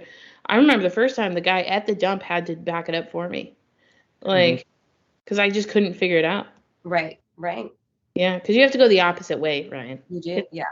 It's a mind bender. It's Yeah, It I could It see is. that. Excuse me. Yeah. Whole new way of thinking. yeah. Okay. Yeah, usually with Rachel, it's, if I'm right, she will not back up a vehicle. And usually I'm pretty patient with it. Like, hey, we can do this. And she'll be like, no, I'm just not going to do it. And I'll be like, come on, give it a try. She'll be like, nope, I'm not going to do it. Not gonna- I'll be like, come on, I'll be patient with you. But also sometimes I can come across as like, okay, here's what you do. Listen to what I'm asking you to do. Think about what I'm telling you. Try it. See, and then some of it's like you can kind of figure it out, like the way you're moving, so that you need to counter it with this. And Right. sometimes it comes naturally. Mm-hmm. Sometimes it doesn't, but I mean, you got to work harder to figure out what's happening. But so usually she'll just like avoid certain things. And I'll be I like, can see that though. His family can be loud. Not that they're mad. They're just like, do it this way. No, do it this way. This way. And all of them together could, like the extended family and everything, you know, I don't think that I want to back up a vehicle with that around me. Yeah. They're wonderful. Like I said, they're wonderful. They have a lot to say. there you go. Yeah. And I mean, like, and I could see that. But, You okay. can't be too much of a sponge, and then everything's filling in all at once, and it's overflowing, and you're like, I can't take this in. I can't. Yeah. Okay. That was our other question. That was it. Becca, did you say what you would do with the lottery thing? You said your van. Okay. I'd probably do the van. I think that I'd probably pay off my mom's house too. Yeah. And then buy my brother a house. Yeah. My I would sister- help the siblings. I'm kidding. My sister lives with my parents, so I'm like, she can suck it. No, she would benefit from the parental situation. But yeah, I'd buy my brother a small house for sure. Yeah. We had another question for you. Okay. Besides many others, but what kind of kiln do you have? Ooh, I bought a new Scott. It's literally like 2 months. It's not the right answers, Jodie. Come on. No, that's all right. That's all right. That's all right. 27. You're not. I'm just kidding. Okay, you got a new Scott. Go ahead. I got a Scott 1027. It's amazing. Did you get the fancy screen? I did. But my garage has no Wi-Fi, so it's literally useless. Like I can't really use my phone. So I know. Wait, it can't span to your house? It's just not close enough, or what? It's not close enough. Oh. Like everything's in the basement. I don't know. I'm sure we could like get an extender, whatever, but it still keeps the memories of your firings and all that stuff. It just stores it, and you just can't see it from your phone or whatever. Yeah. So like, like I have to go out there to check the temp still, instead of looking at my phone. Okay. I might have a Wi-Fi extender in Rebecca's studio in Indiana, and if I do, I'll grab it and bring it to.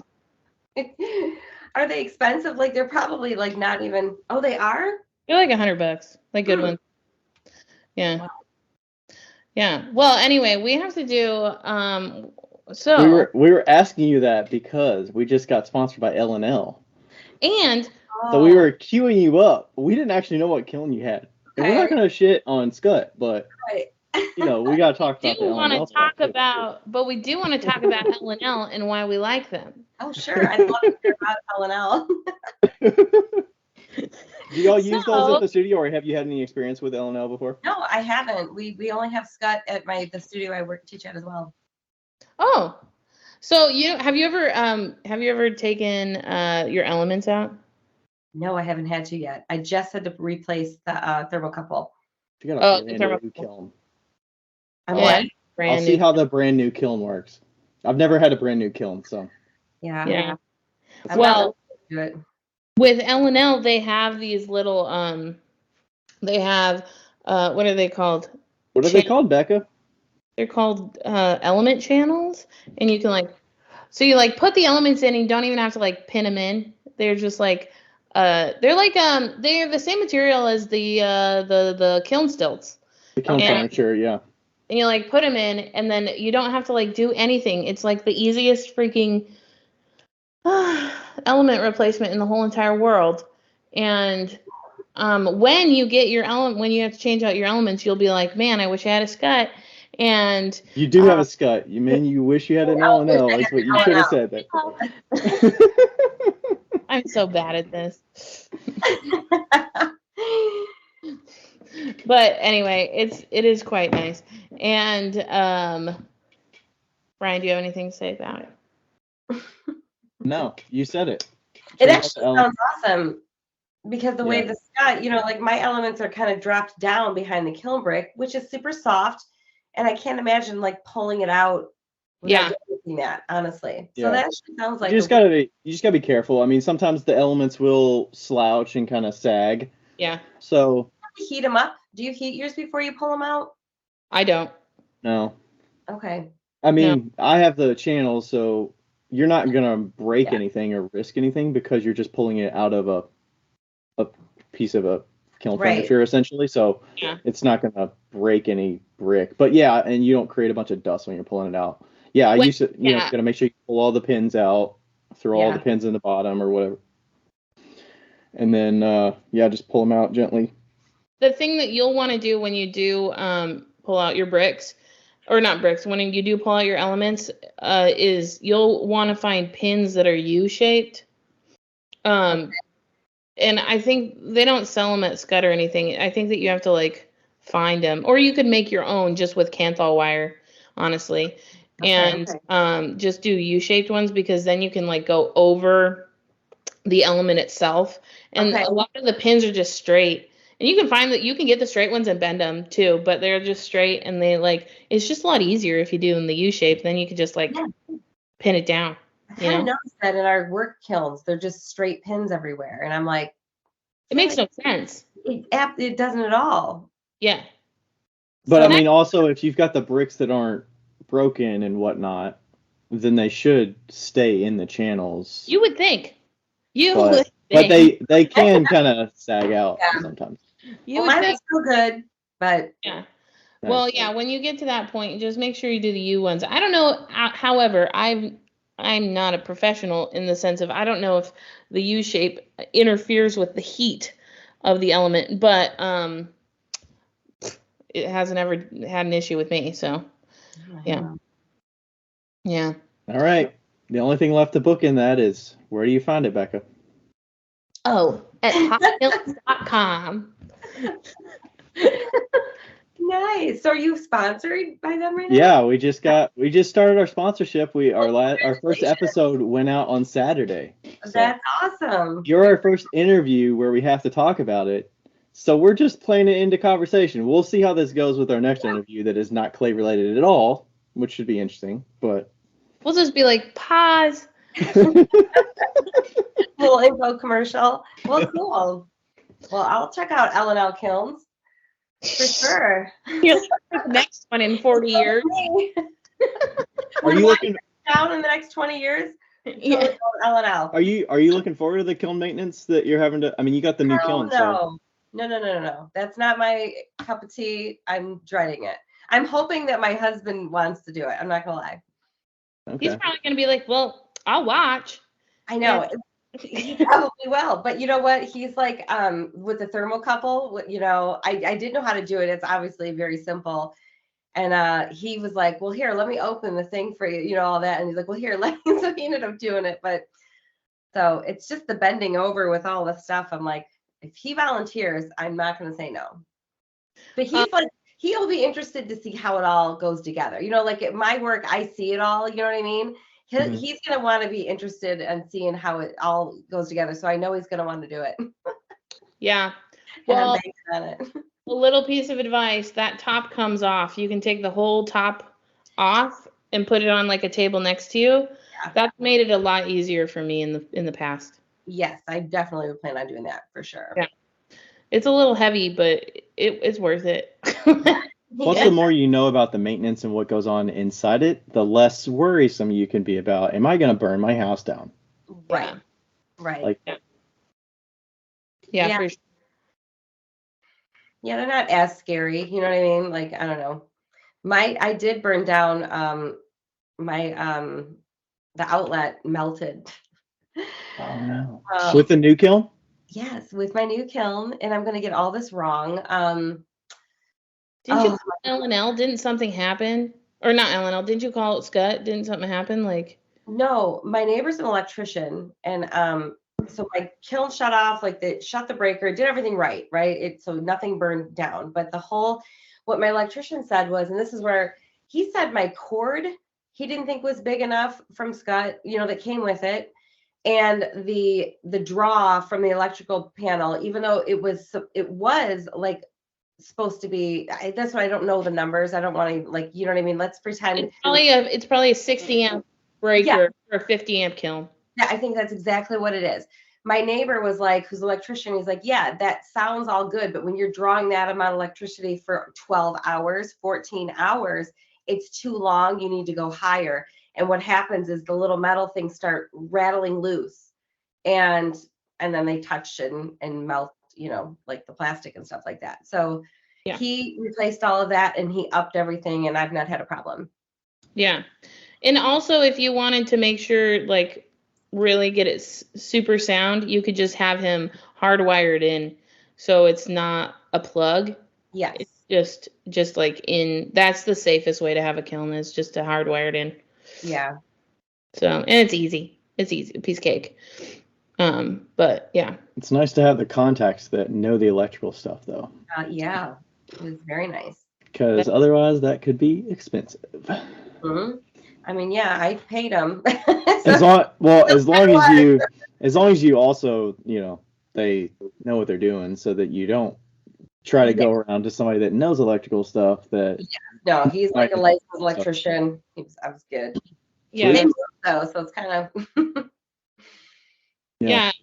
One time I got my stuff done by a non-licensed electrician, and then I had it done by a licensed electrician, and then we had to get everything checked out, and it was a fucking shit show. Yeah, right. It was horrible. Yeah, and I didn't choose the first electrician, by the way. That was not my choice. That was somebody else, my landlord. But yeah, so it is important and fun and all the things. I had a follow-up question about customer stuff. So in the past, you've asked us about handling return customers, and do you give them something? Do you discount something? Do you want to show some kind of appreciation to your return customers? Yeah. I was wondering how that's changed over time. What do you do right now? I don't. I stopped all of that. Okay. The only thing I've been doing, because I would say like every shop update, I get like 2 Canadian customers, and I had like 2 Alaskan customers that are paying like $50 some to ship a mug. I gave them each like a spoon rest, you know, as a surprise. You know, like they're gonna open their package and like, you know, because they're just paying so much money in shipping, and I just feel terrible. But no, I stopped. In fact, when I started, I was like, I would get like, you know, 7 orders, you know what I mean, off my Etsy. I was like wrapping everything and tying hemp, you know, twine around it, making it as really cute. Holy heck. I'm like, just like, it's like a tornado. I don't even care. I just shove it in. Like, it's not even about presentation at all anymore. And no, I give stickers. I get stickers, you know, off Shein. It's like 50 for $1.50, you know. And I'll put a few stickers in everybody's cup, but that's all I do. I just can't really afford it. I don't have time to make extra stuff right now.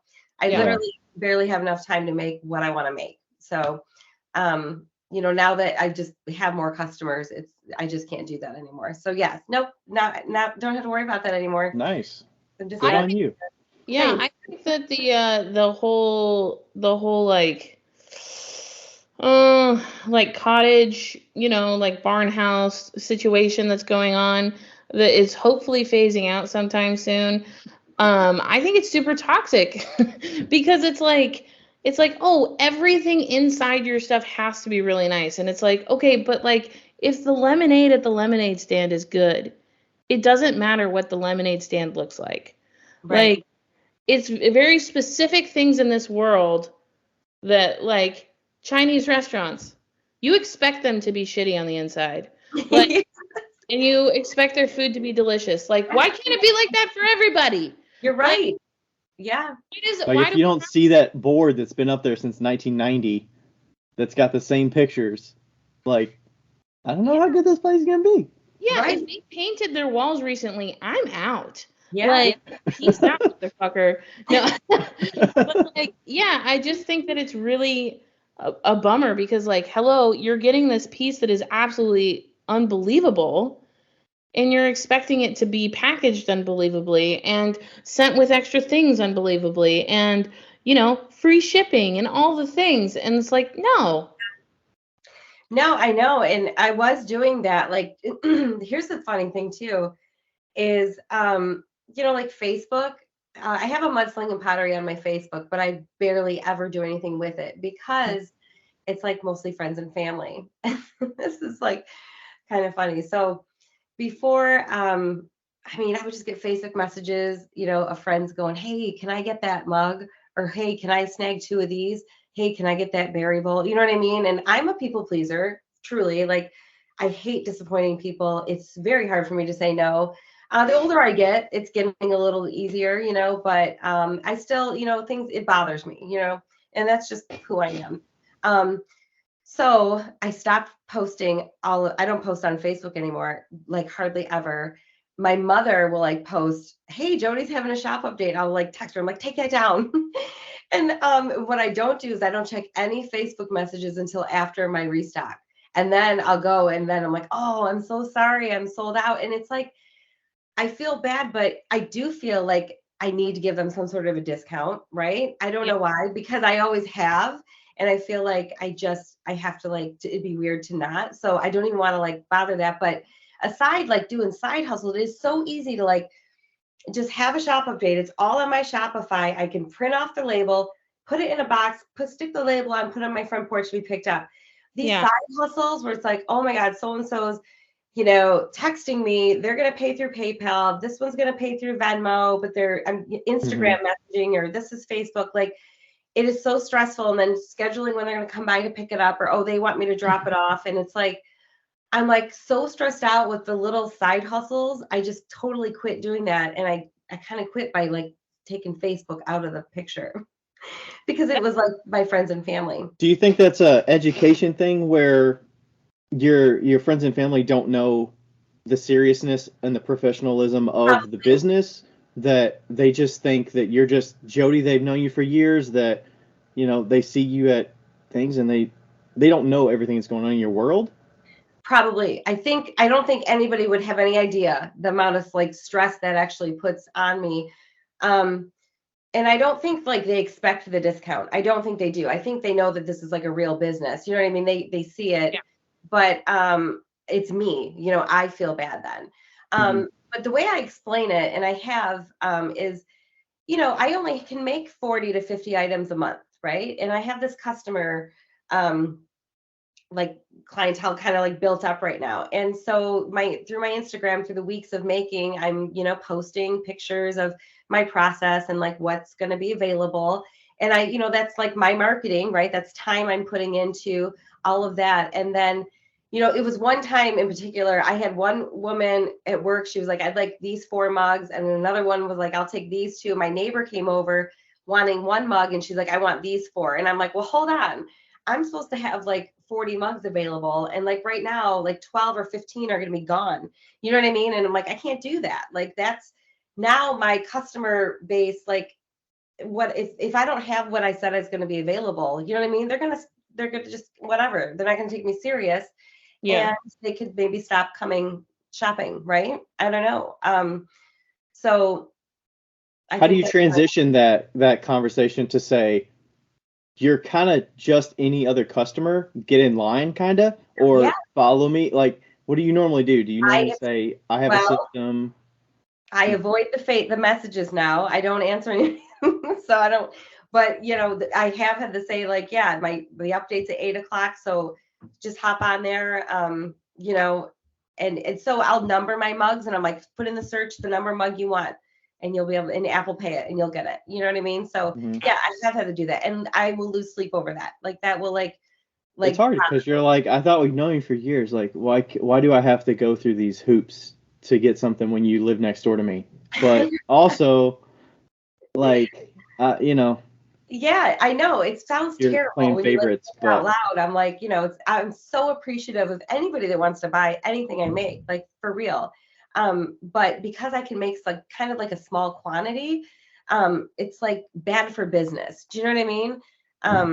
So And for it's a while also, there, what's funny about this is that you're literally like people pleasing, um, fighting yourself. You're like, well, I would like my customers to be happy, but I would also like you to be happy, but I want my customers to be happy. So they're gonna have, I mean, and you're making the right decision, by the way, but like, yeah, it's so funny how you're like, you're like, just, we all go through it, right? It's so frustrating. Like, I usually am like, well, it's easier if you just buy it online, honestly, you know, and I just quickly dismiss them like that. But yeah, it's so hard to like have that conversation with people. It is. It eats at me. I lose sleep over it. It's terrible. I'm working on it. Yeah, it's tough because I had like an aunt or something that's, she's like 70 or 60 something, and I'm like, she's probably not gonna buy it online, but she expects that I'm just gonna like bring it home sometime. Like, show me the bottles, I like this color. But like the back and forth you have to go through because they're not tech savvy, that if you post it online and say, go to this site and buy it. Yeah. It's like, well, can you bring it to Louisville the next time? It's like, I would rather you pay for shipping and I just ship it to your doorstep and it'll be there in 2 days. Yes. Like the process of that is so much easier. Yeah. Like what I don't like is, like I was saying, just, this person's paying PayPal, Venmo, cash, whatever. It's like keeping all that straight. It's just, it gives me a headache.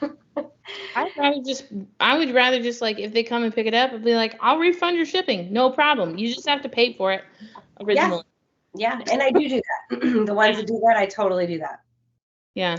My mom asked me to make her 2 mugs, or 1 mug that was like 20 ounces because my mom's crazy, and like tall, and it has to be thin, it has to be light. There's a lot of qualifications in this one. And I knew that I would not, I mean, I could make it, I could do it, but I knew that I could also buy it from somebody else. Yeah. And it would be a lot less hassle. So that's what I did. I love it. I texted Ashley Ball and I was like, hey, my mom wants a mug. Can you just bring me one that's red? And she loves it. It's her favorite. That's perfect. Love it.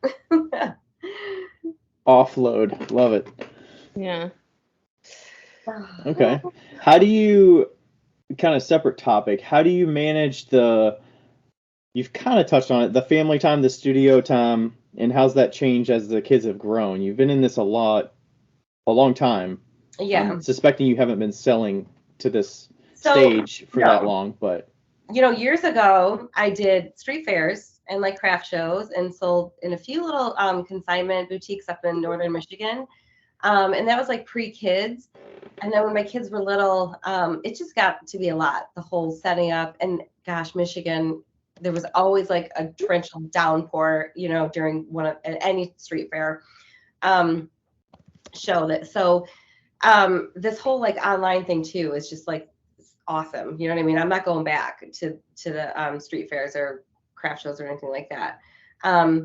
But so when my kids were little, I took a break. I kind of didn't do it. And now it's like, they're 15 and 17. You know what I mean? They get it. They're kind of like excited. The irony is neither one have any flipping interest in any art.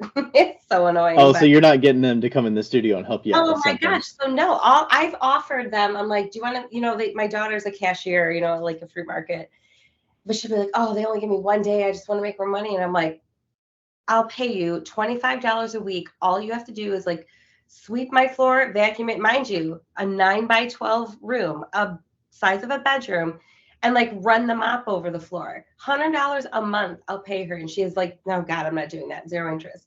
My son either. I'm like, oh man, like please. Yeah. No, you're like, I could make you do this without paying you. Yeah, I know, right? So but yeah, no, this is a very busy time in my life with teenagers. Their lives are very busy. If they have a paper due or my son has a huge speech due tomorrow, we're devoting like, a lot of time all last week and over the weekend to help them prepare for it. You know what I mean? Like I have to be ready to drop whatever I have going on because they're first priority. And kicking it old school because I was a stay-at-home mom for 8 years, which was amazing. Is exactly what I wanted to do. But I've kind of formed some bad habits because I'm the one who grocery shops and cooks all the dinners and like cleans the house still. You know what I mean? And like but now I'm like working full time. You know what I mean? And so, and I'm still, excuse me, doing all of that. So I'm like, I think something's got to change a little bit. But, so yeah, it does get a little hard. You know what I mean? So pretty much like my laundry room's to the right now. You literally have to walk over a sea of like towels right now. So like, yeah, pottery's coming first right now. You know what I mean? My priorities are my kids first, you know, squeezing the pottery, and my housework comes later. Yeah. So that's, you know, that's all I can do. And then the main pottery commitment is as long as you have some kind of update every month. Yes. Whether that's 20 pieces or 50 pieces or whatever. Yeah, I'm always shooting for like 40 to 50 pieces. That's always my goal. And I usually can do all that in like 2 throwing sessions.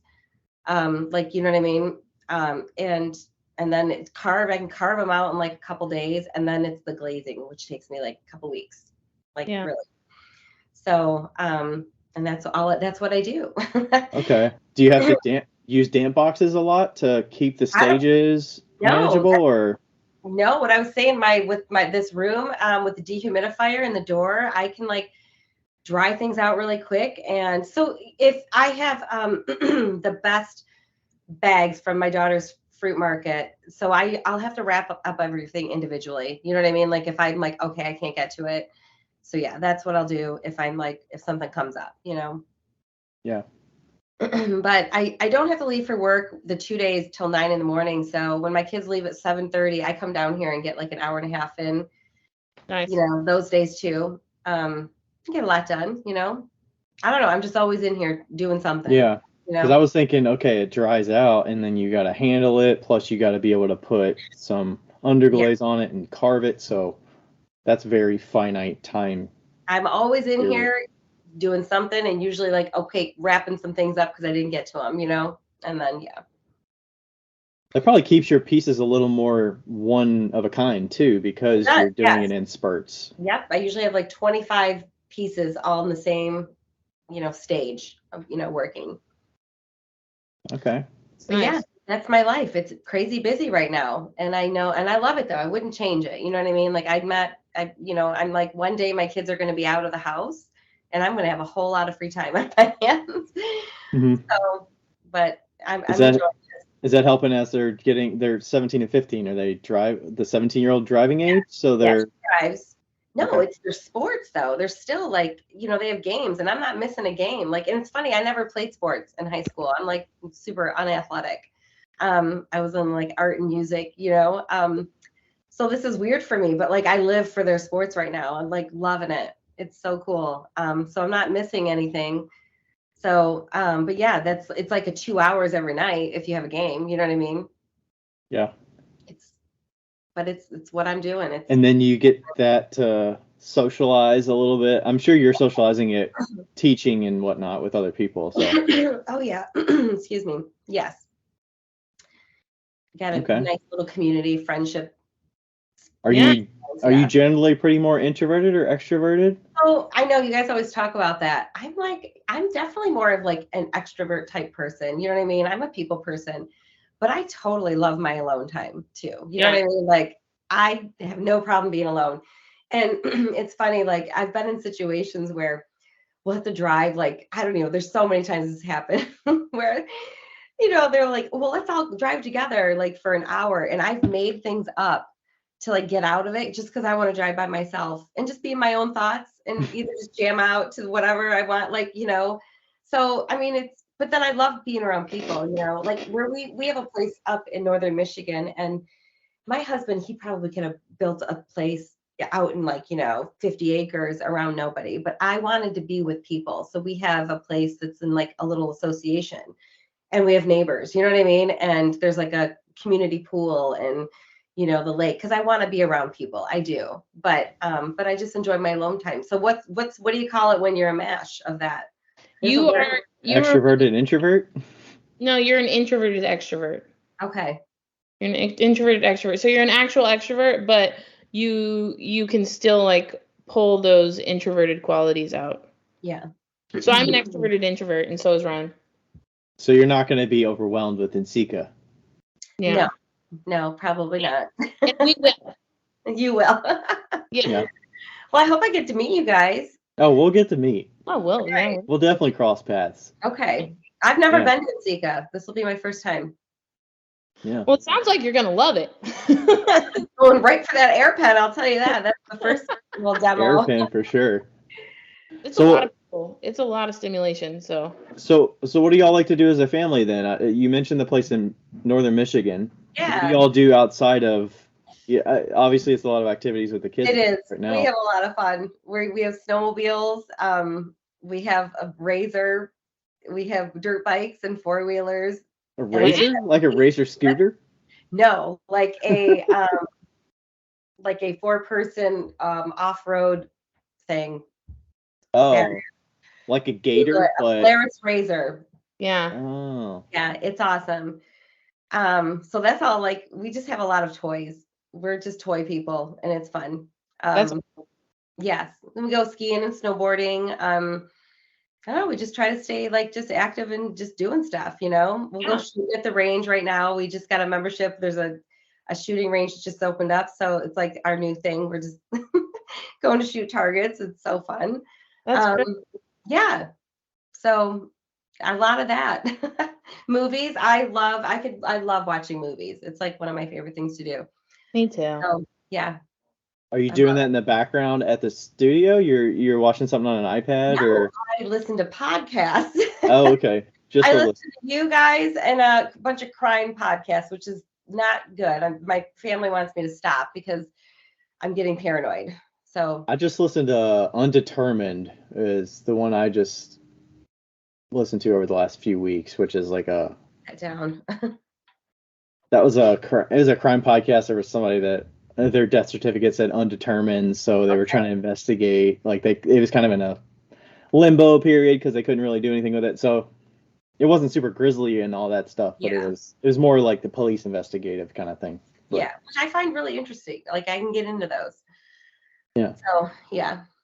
Okay. Yeah, I mean, when you got a family of, it's just the four of you? Yep, just the four of us. Yeah. I mean, there's plenty going on. You can socialize plenty with the four of you and figure out things to do. Yeah, it's fun. Sweet. Did you all go as a group together y'all went to the Michigan Pottery Tour last year? Because I saw you met Isaac there. I did. Yeah, my mom and I went, actually. My mom takes my pottery class. And she's an artist. She's like an amazing painter and so cute. Yeah, she like is a high school. She like designed and made my prom dresses. Like she's kind of the person who can do anything. And I knew she would love clay. So she's been taking my class for like 5 years now. She's good. She's just like does her thing now. It's awesome. So her and I went to the Michigan Pottery Tour and yes, when I saw it and I met Sarah. And what's kind of funny is like with Sarah, I'll be like, oh my gosh, I heard you on Becca and Ryan's podcast. I'm like, oh, I just love them. And like I said, I feel like I know you guys, you know what I mean? I listen to you every week. And then kind of the same thing with Isaac. And then he's like, so where did you meet them? I'm like, oh yeah, no, I've never actually met them. And I'm like, okay, I need to stop acting like I actually know them.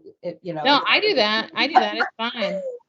Yeah. So, well, you couldn't have picked like they're like the best people to be that way with, you know. They're like Isaac's such a awesome person and so is Sarah. So there's some people you can just like gel with that you don't really have to have met them and you're like, okay, like we can converse even though it's not through a screen. You can there's not like awkward moments. You can just kind of figure it out. Yeah. For sure. But that was so cool that thing. And then my mom won. So have you ever gone to one of those? No, we're gonna go this year, I think. Yeah, it's cool. So every stop, they give you a card to get stamped, and you put it in the thing. So I think there were 9 stops. Okay. And so we made all stops, and then my mom just got in the mail from one stop. However many potters there, they all donate something. My mom got like 6 pieces of pottery. Oh my gosh! Like she won the raffle of that. You know. That's cool. Yeah. So did you have to hit all 9 to get into the drawing? Yes. Yep. You had to hit all 9. So we were like rushing our last one. Wow. So we spent all of our money, like way too much money. So I'm like, cannot spend any more money. So yeah, we hit all 9 and she won, but it was really cool. Yeah. Nice. That's a nice surprise. Yeah, it was. She's like, guess what I got in the mail? So yeah. That's sweet. Yeah, it was cool. Yeah, I'll do that again for sure. And then Yeah, there's something called Michigan Mud I want to go check out too in Traverse City. Oh yeah. And a week after that, have you heard of Beal Pottery? No. They're in northern Indiana, so Beale. yeah, Beale. She's I don't know. This isn't confirmed. I should probably text her and make sure that I'm okay with saying this. But sometime after the Michiana Pottery Tour, or like 1 or 2 weeks after, they're gonna have a grand opening because they're opening like a cool little studio up in like northern Indiana. So Oh, that's awesome. yeah, and so they wanted to like they're pretty close to the Michiana Pottery Tour stuff. So yeah. Yeah, so that'll be fun too. Like there's just a lot of stuff happening, you know? I feel like yeah. Like his pottery, has it always been this big, or is it just something happening and everybody's just getting into this? I'm sure social media is a big factor in that. Whether it's new people getting into it or because you're kind of in your own world, right? Like if you didn't have social media, you probably wouldn't know the scope of all the potters unless you go to a conference like NSECA and you see. But there's a lot of people that don't even go to NSECA that are in their own world. Yeah, and I've never done. They're doing their own thing, and so I think it's just a way to connect to people on a daily basis, many times a day. Yeah, it's that amazing. You can just see the scope of what's possible. Yeah. So it's great for the medium and great for the industry, I think. Yeah, for sure. And then it helps the businesses of they make the products, whether it's L&L or Scud or Speedball, all these products that they get advertising. People get to cross pollinate like what they like about it and what's possible with those products, and it's just good for the business of ceramics as a whole. Like so I don't know. They're in Westville, Indiana. It took me that long to figure it out. Westville? Yeah. I'm writing that down. It's right on the border of something, isn't it? Yeah. Illinois, I think. Okay. Check it out. Okay. Yeah, we're making a family trip up to Detroit and Cleveland this summer. Wow. So yeah. What are you gonna do in Detroit? So we're a baseball family. Okay. And we're actually going up. We did this last year too. We're going up with my wife, Rachel, and then my parents, and then my grandfather goes with us as well because he hasn't seen a ton of the parks. So we take to go to a bunch of different ballparks and. All right, and hit Comerica Park. Kind of make it work, yeah. So we'll go to Detroit, Comerica, and then we'll go to Cleveland. Is it still called Progressive Field? I don't know. But we've been to both of those before, but I haven't been to Detroit's park since I was probably 12. So. Oh my gosh, I'm so excited for you then. Like they've just, oh my gosh, Detroit downtown, they've done so much. It's absolutely beautiful. I can't wait to go because the last time I was in Detroit was in 2012. Oh my gosh, yeah. It's just awesome. And they're just doing more and more. They're just putting so much money into it. It's awesome. Love it. Have you lived there most of your life? Yeah. Yeah. I could be downtown Detroit in 15 minutes from my house. Oh, wow. Yeah. I'm originally from Dearborn, which is like a bigger city right there. But yeah. Okay. Yeah. I didn't go to Detroit my whole life. We go to like ball games and things like that. But now my kids and I will go down Campus Martius in winter. They have all these shops that are like, it's just so beautiful. Little igloo set up and. Yeah. Because, I mean, I don't know if you know this, do you know that, Ryan, that they literally, like, Detroit was the poorest city in, like. I mean, I kind of knew 2010. some of that, Ryan, yeah. After the 2008 stuff. Yeah. Hit the city pretty hard, and I know the water stuff in Flint. I don't know how close that is to Detroit, but we're like a little over an hour from Flint, but so that wasn't a direct effect really. No, Detroit's come a long way, Yeah. Yeah. And like, really didn't it become like after 2008, a lot of artists started moving there, right? Because Yeah, because it was so cheap to buy a house. It was like $5,000 for a house. Oh, for sure. And so you could buy a house, and so that it basically became like an artist haven. And now I'm sure that's the result. This is the result. Yeah. There's a huge section. It's over by Eastern Market, and there's like just artist residencies. You know what I mean? That they've like put up with these old buildings, and they've like turned them into like these lofts and stuff. And then I'm like, oh man, I wish I was like 21 again. You know what I mean? Like, not it's like, oh, it'd be a different path, and it just sounds so cool. But Yeah. yeah, it's so cool. But then you wouldn't learn how to pack up a trailer. Right, I know, and now I do. I know how to. I can back up a trailer. So yeah. Drive all these ATVs and Yeah, winter vehicles that are fun. It's a good time. Yeah. Well, plus I guess being that far north, it's so grueling of winters that they figure out things that are active that you can do in that weather that you don't have to be a skier or whatever. They've got, like you mentioned, the igloos and things like that. Like they figure out how to keep people active and out and about during the winter instead of like, okay, let's hibernate for 5 months or 6 months and then we'll be back out when it's spring. I know everybody I know they like hate winter. I'm like, well, you just have to find winter's activities. You know what I mean? And then winter's not terrible. It's like kind of fun, and you have to have the right gear. Like we have really expensive gear, and you know when you're like, oh my gosh, we're gonna spend what on that? But then we're outside, it can be 20 below, and we're not cold. You know what I mean? And all of our friends that don't have that gear are like freezing. So you know what I mean? You're like, okay, and it's gonna last forever. You know what I mean? Like mine. And my husband's at least, and now my daughter, she's done growing. My son's 15 and he's 6'2". he's still growing. So Oh no. I know my husband's still just under 6'5", so he's got a little ways to go still. But yeah, our place is in Gaylord, Michigan, and it's literally in the snow belt. So like we get so much snow. It's amazing. This winter's been terrible, but okay. I'm used to the worst snow we get is already melted within like a few days. Like the most you're gonna get at the recently has been like maybe you'll get 6 inches, but it'll be melted within a week maybe. Yeah, not even that normally. I was appalled with Indiana and the snow and cold situation because it's like it is cold enough for snow, but I swear to God, when it snows, it becomes less cold. It's like. And then they get snow, and then they don't plow any of the off-roads. So, like, nobody can drive because nobody has a car for it. And I'm, like, in my four-wheel drive, car just kicking it. But, like, it's appalling. It is appalling, the amount of snow prep that Indiana has. And it is a middle-of-the-country state. It's just ridiculous.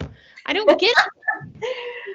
That's funny. I don't get it. They didn't get that much. They didn't get a lot of snow down there. No. Yeah, they don't. And maybe they're just pinching their pennies with the little budget they have to do the snowplow. And they're like, we're saving this for that big dump of snow we're going to get. So we don't want to do it on this one that's not much. I don't know. I thought I was moving to a state with snow. I was like, great. It's going to be like all 4 seasons is going to be great. No, it is cold. It's just a freezing season. It's not a winter season. It's a freezing season. If I'm cold, I want snow. You know what I mean? I want a ton of it. Yeah. Cold's not fun if you. Otherwise, it's gray, right? Yeah, it's so gloomy. Yeah. Like, I don't even mind digging my car out. I don't care. Me neither. I like it. I'm praying to get dumped on all the time. I love it. Makes you feel accomplished. Yeah. Like making your bed in the morning. It's like the upper Midwest version of making your bed in the morning. It's just digging out your car.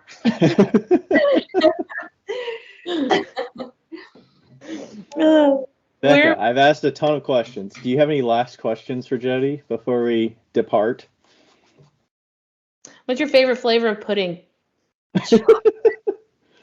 Chocolate. Mm-hmm. And I like cook and serve, and I like it hot. You ever have hot pudding, cook and serve? No. It's the jam. You got to do it. Oh, is that a brand name, Cook and Serve? Yeah, cook and Jello brand. It's Jello, but it's cook and serve. So you got to cook it with milk. I mean, I don't know if the box gives you the option to use water, but I would use milk. Yes. Oh my gosh, it's heaven. And I'll make a whole batch of like 6 coffee mugs, and once a year I eat them all in one sitting. like just one after another. And then I don't feel good after. I'm not gonna lie. I feel pretty sick. As But you it's should. worth it. As you should. And my family knows. They're like, oh gosh, she's getting hot pudding ready. That's your food guilty pleasure. That Cooking is my hot food- pudding. That's absolutely my food guilty pleasure for sure. Oh, Hot pudding. you know what Ryan's television guilty pleasure is? Seventh Heaven. I've watched some Seventh Heaven. I haven't watched it in a while. I've never It's- seen that. It's Is that on Netflix? I don't think so. No, it was an old ABC family show. I remember. So I it remember. was like a pastor and his family, and there were 7 kids, and yeah, they go through the growth of being kids, and then they, Yeah. experiment That with sounds about my drugs and alcohol and make bad decisions, and it's kind of like teaching lessons for kids. Okay. As you're, I would say guilty pleasure. I mean, I watched it when I was a kid, and then I rented it from the library and watched the whole series. I mean, maybe that's a guilty pleasure, but I don't know. You watch the weirdest old shit, like I like MacGyver. Is that a guilty pleasure? That's a guilty pleasure for sure, because that's old. that is old. I used to watch that when I was a kid. I would go to that or Saved by the Bell, I think, when I was a kid. I would go over to my grandparents' house, and I think it was during the summer. My parents would drop me off before they went to work, and I would spend my summers at their house, and I would so drowsy, I don't want to do anything, and I'd turn on, maybe it's MacGyver, or maybe it's Saved by the Bell, and you watch that until you fall back asleep, and then, Yeah. Yeah. I watched That's it. You watch what? I watched MTV as a teen. Yes. Like, I don't know if we watched, I don't know. Yeah, no, we watched some evening shows like Family Ties, and I'm older than you guys, so you guys were littler. Growing Pains, did you guys watch that? I watched a little bit of Growing Pains. Every single day. Oh, that's some good shows. Watch Growing Pains, Family Ties, the one with Steve Urkel. Family Matters. That's Family Steve Matters. Urkel. Like, I watched all those shows. Okay. But Yeah. I feel like, Roseanne, I feel like I was like, I don't know, maybe it's because my brother or something, like I always watched all those shows. I would stay up and sneak watching TV to watch Cheers. Oh, we watched Cheers, yes. Yeah. Love Cheers. Yeah, me too. That was on Netflix for a period. I don't know if that's still on there, but Ooh, I need to look at that. That would be fun to kind of revisit. it was on there, yeah. Do you know what Patty came up with a bunch of names for my van, and you'll appreciate this because you like Cheers.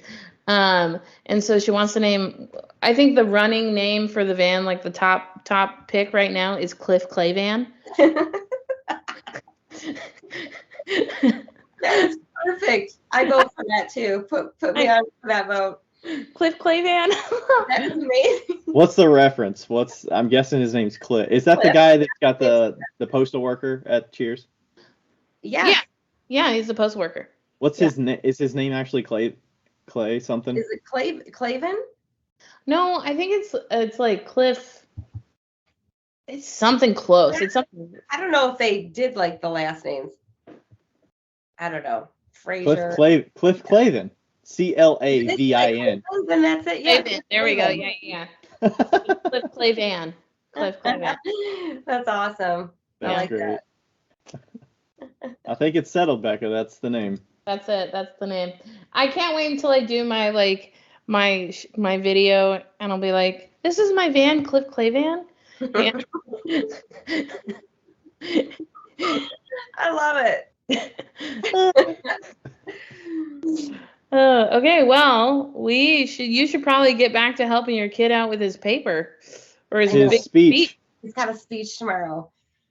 Yeah. That shit was stressful. Back then. I don't remember doing speeches, but I remember that in college doing the public speaking class. I met my husband in our college speech class, and just terrible. I was always like the worst. They were terrible. I did not do a good job, but it was like I was like an out of body experience. It was bad. I feel so bad for him that he has to do this in the morning. So y'all met each other in that class? Yeah, we did. Did you connect over like how much you hated doing public speaking or something? Or no, my husband's the total opposite. He's like incredible at it. Like him and my daughter, and my son and I are like, and my daughter and my husband, like my daughter would be like, they go to a Catholic school, and if they're like, oh, who wants to volunteer to read in front of 500 congregation, my daughter's like hand can't go up high enough. And I would have been like, oh my God, hell no. As an adult, like, no, I don't even want to read one sentence in front of anybody. And my son's like that. And my husband, he could do that, no problem. And he can present things, and yeah. Something about like a confidence level, but also not stressing about all the things that could go wrong. Something about just wasn't my jam. Can wing it, and it's going to be good enough. Yeah, and you're not going to be stressed if it wasn't perfect. Yeah, I don't know. I wasn't very good at it. Okay, well, tell everybody where they can find you on the interwebs and things. Okay, well, Instagram is probably the best place to find me, and that's mudslinging_pottery. I'm on Facebook. I think that's just Mudslinging Pottery. I don't even know. And I actually do have a TikTok account, but I don't really do anything with it because that's like another thing I just don't really have time to figure out. But I posted a few videos. This one time. There's like 8, and I have like barely any followers, but you can go there and follow me. And when's your next update? Do you have the date for the next update? No, and that's one more thing I can share. I used to set a date like weeks in advance, and then I would really get stressed out because like things would come up, and I was like, oh my gosh, I'm not gonna make it, and I was like terrible. So now I don't give a date until like you have your profile right now says the Mugger Load Mug restock happening November 26th. Time TBD. Yeah, so I never even updated that. Look at that. Ooh. I gotta go do that. I'm pretty bad. Oh yeah. So no, this one will be. I will put the exact date about 3 days before. Okay. And then it makes it like stress free. But I mean, yeah, it's like next week sometime. I have a bunch of stuff to glaze, and I will go in the kiln maybe Thursday, unload it Friday. And then, when I photograph it and list it. So yeah, maybe next Wednesday. I don't know. Okay. Sweet. So they won't be able to get that one, but the next ones will probably be in a month from now. So it'll probably be you'll get 3 days notice. In March. There you go. Join the mailing list. Maybe you'll get in the know. Yeah. Yeah, there you go. Well, thank you so much for meeting with us. You're lovely. Well, thank you. This is so much thanks, fun. Jodie. We'll be seeing you here in a couple months. Well, about a month. A little over a month. Yeah, I'm excited. I'll hunt you guys down right after I get that air pen. That's right. All right. Well, thank you. All right. Have a good night. Thanks, Jodie. You too. You too. Bye. Bye. Yo, yiggity yo. It's Becca here. Hey, just so you know, thank you for listening. And also, we have... What do we have again? A Patreon. We have a Patreon that you should go, and if you want to donate to, you could donate to it. If you don't, that's cool too. But just Google Wheel Talk Podcast Patreon. Don't do the other one, because there is a Wheel Talk on Patreon, but it's not us. So make sure you get the right one. It's in the show notes. And also, leave us a review because they're fun to read. Okay, bye.